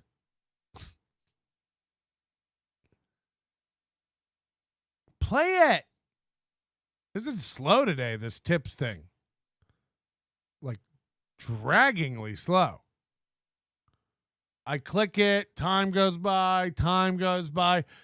Acid Dust, welcome to the Overdose Light. You're going to love it. If you see a faded sign, the side of the road that says 15 miles to the Steak Shack, yeah, I'm heading down the Bahama Highway looking for the steak getaway. Headed for the steak getaway. I got me a car. It's as big as a stove, and we're heading on down to the Love Shack. I got me a Mazda. It seats about 2, so hurry up and bring your fridge magnets. The Steak Shack is a little old place where we can get together, Steak Shack, baby. Wet Steak Shack, baby. Hey, get out of my Colombian whore. I saw the B-52S in 1987. Get out of my friend Skarica. I saw the B-52s and bought a t-shirt. Hold on, let me try to see this. If you see a faded sign at the end of the road that says 15 miles to the Steak Shack, Steak Shack, baby, a Steak Shack, baby. I'm heading down the Bahama Highway, looking for a steak getaway, headed to the steak getaway. I got me a car, it's as big as a stove, and we're headed on down to the Steak Shack. I got me a Mazda, and it seats about 2, so come on and bring your fridge magnets. The Steak Shack is a little place where we can get the steaks, baby. Steak Shack, baby. Get out of my Colombian whore. It's as big as a stove, he said. I got me a Mazda and it seats about 2. So come on. Oh, Sketty to John. Thank you. Bad bushes don't sell ticket. I mean, $300 too to replace these bushes. $300 for 3 bushes. And that doesn't even include the irrigation. I don't even know why the irrigation's not working. I got to get out there and I'm watching on camera because usually they come at 6 a.m. and I fully expected if they pull up at 6 a.m., I was going to have to bail on the show. I was going to have to be like, I'm out of here. And I've told that motherfucker too. I'm like, hey, you're pissing off my neighborhood. Stop coming over and weed whacking at 6 a.m. 6 a.m. They pull up their little fucking landscaping truck and drop down the gate and start the blowers and the mowers and the weed whackers and the bush trimmers and the hedge bobbers and the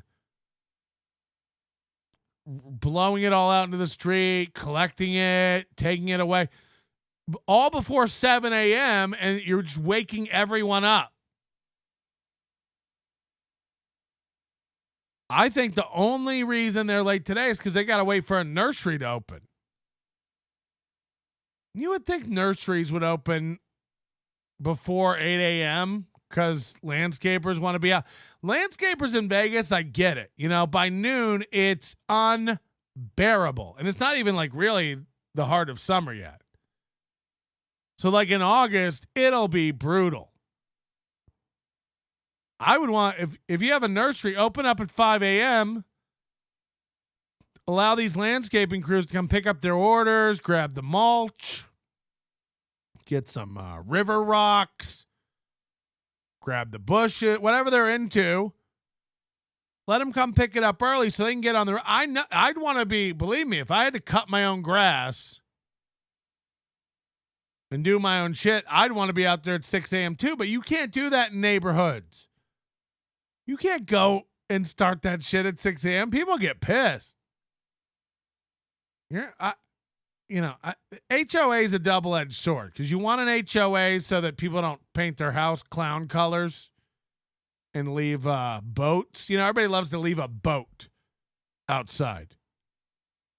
Everybody's got their jet skis and their boats, even though they only go for 2 months a year out to Lake Mead. And if there even is a Lake Mead anymore, hello, political. But, yeah, I don't understand. I don't understand how a yard that nothing happens in gets broken irrigation and then bushes die, and then I'm out $500 in a day to replace plants that I never look at. I don't even go in my front yard. Bushes, I go in my garage, I get in my car, I back out, I never even look at them. Can I just pull up the dead ones and leave rocks? Do I have to have bushes? Is that in my rider? Cut the grass stream. I don't have grass. It's Vegas. There are sometimes they're there at 5:30 a.m. to unload a shipment of plants, but you've got to be an inside guy to take advantage. Yeah, I get it. I just it probably is the only reason they're not here at the butt crack of dawn today, because they have to go get these bushes. And then I'm also being rushed, you know. Now I'm just gotta, today I was I gotta replace the bushes because the HOA is losing their mind. So today the irrigation's gotta get fixed and the bushes gotta get replaced. But I was thinking about tearing up the front and putting in different plants. But now I don't even have time to research that because the HOA is breathing down my neck. I gotta just get something in. Okay. I guess. I don't like it, but I'll get them in. We'll get it back to the way it was, and then I'll decide whether I want to plant anything else to help offset the cost of the new bushes. Addicted to ubiquity.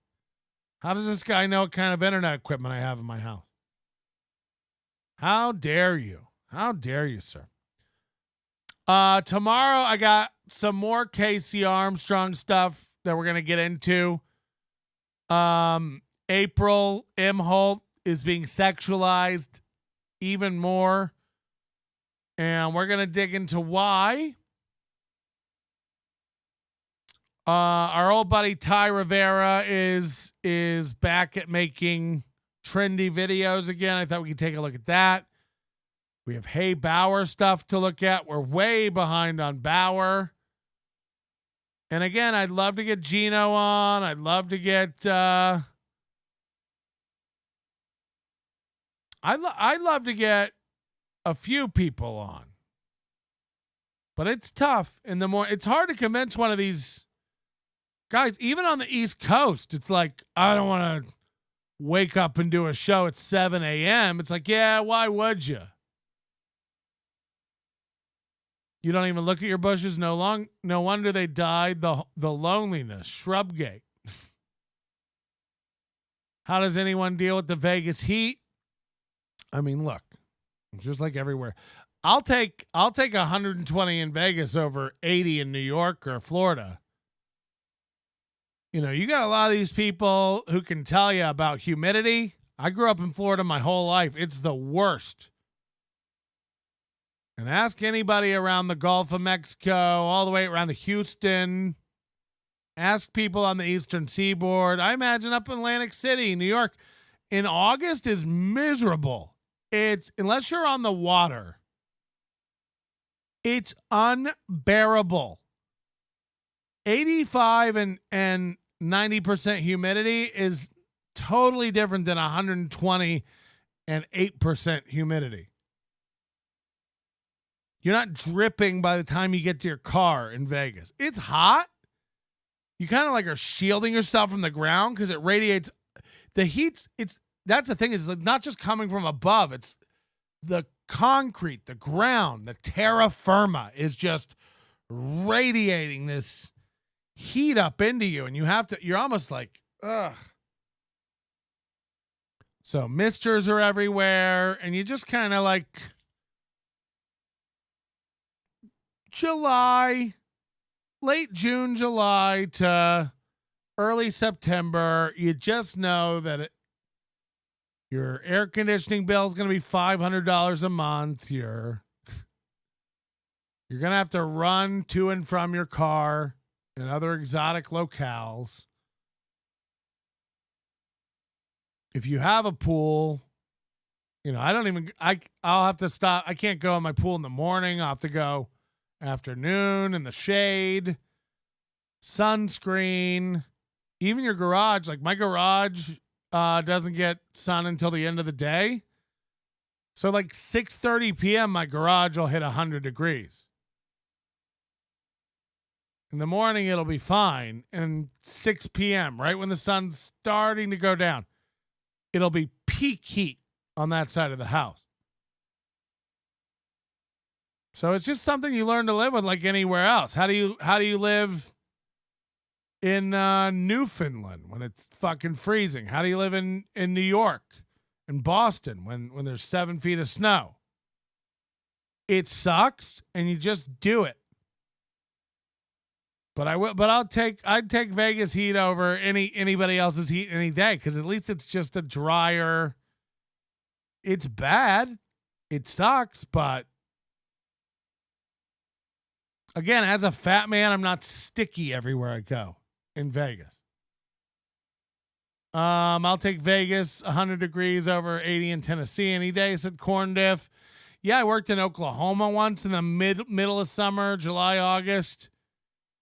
Just grasshoppers and June bugs and fucking flies and heat and swampy weather, and no wonder the bushes are dead, huh? Phoenix here, we have AC in our garage. Yeah, I mean, my garage is pretty well insulated. It's fine. It's just like at the end of the day, when it gets full on sun on the door, I have a temperature sensor in there. It gets 100 degrees at 6:30 p.m. inside the garage. You open your garage and just let a little breeze in there. It cools it off by 20 degrees. How do you live in the Bahamas? I bet that's gross. And not just because of the black. JK, these are jokes. We love the black. It's definitely a no for me, dog.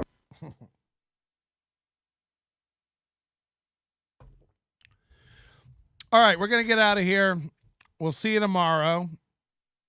And there's so much bonus content on the Overdose. Please support the show. Join the Overdose. Send me your love. Send me your hugs. We have a Discord, discord.gg/NLO. If you'd like to see something on the show, please send it in. Post it. If anybody has Chad's show from yesterday, I'm still dying to see it. I love when Chad criticizes my NLO or my MLC appearances. So I'd really love to see that. Make it happen. Addicted to ubiquity. It helps when you have insulation. Skarica house. That's rude. That's mean. All right, we're going to leave Skarica alone. Where are we? I forget. Your manner is most unbecoming of a gentleman. Would you be high on cigarettes? I don't know if the comedy hasn't hit them yet. They're full-blown retarded or just high on cigarettes. A question posed to stupid hoes who don't get it yet. Excuse me, miss. Are you high on cigarettes? I don't know if the comedy hasn't hit them yet. They're full-blown retarded or just high on cigarettes.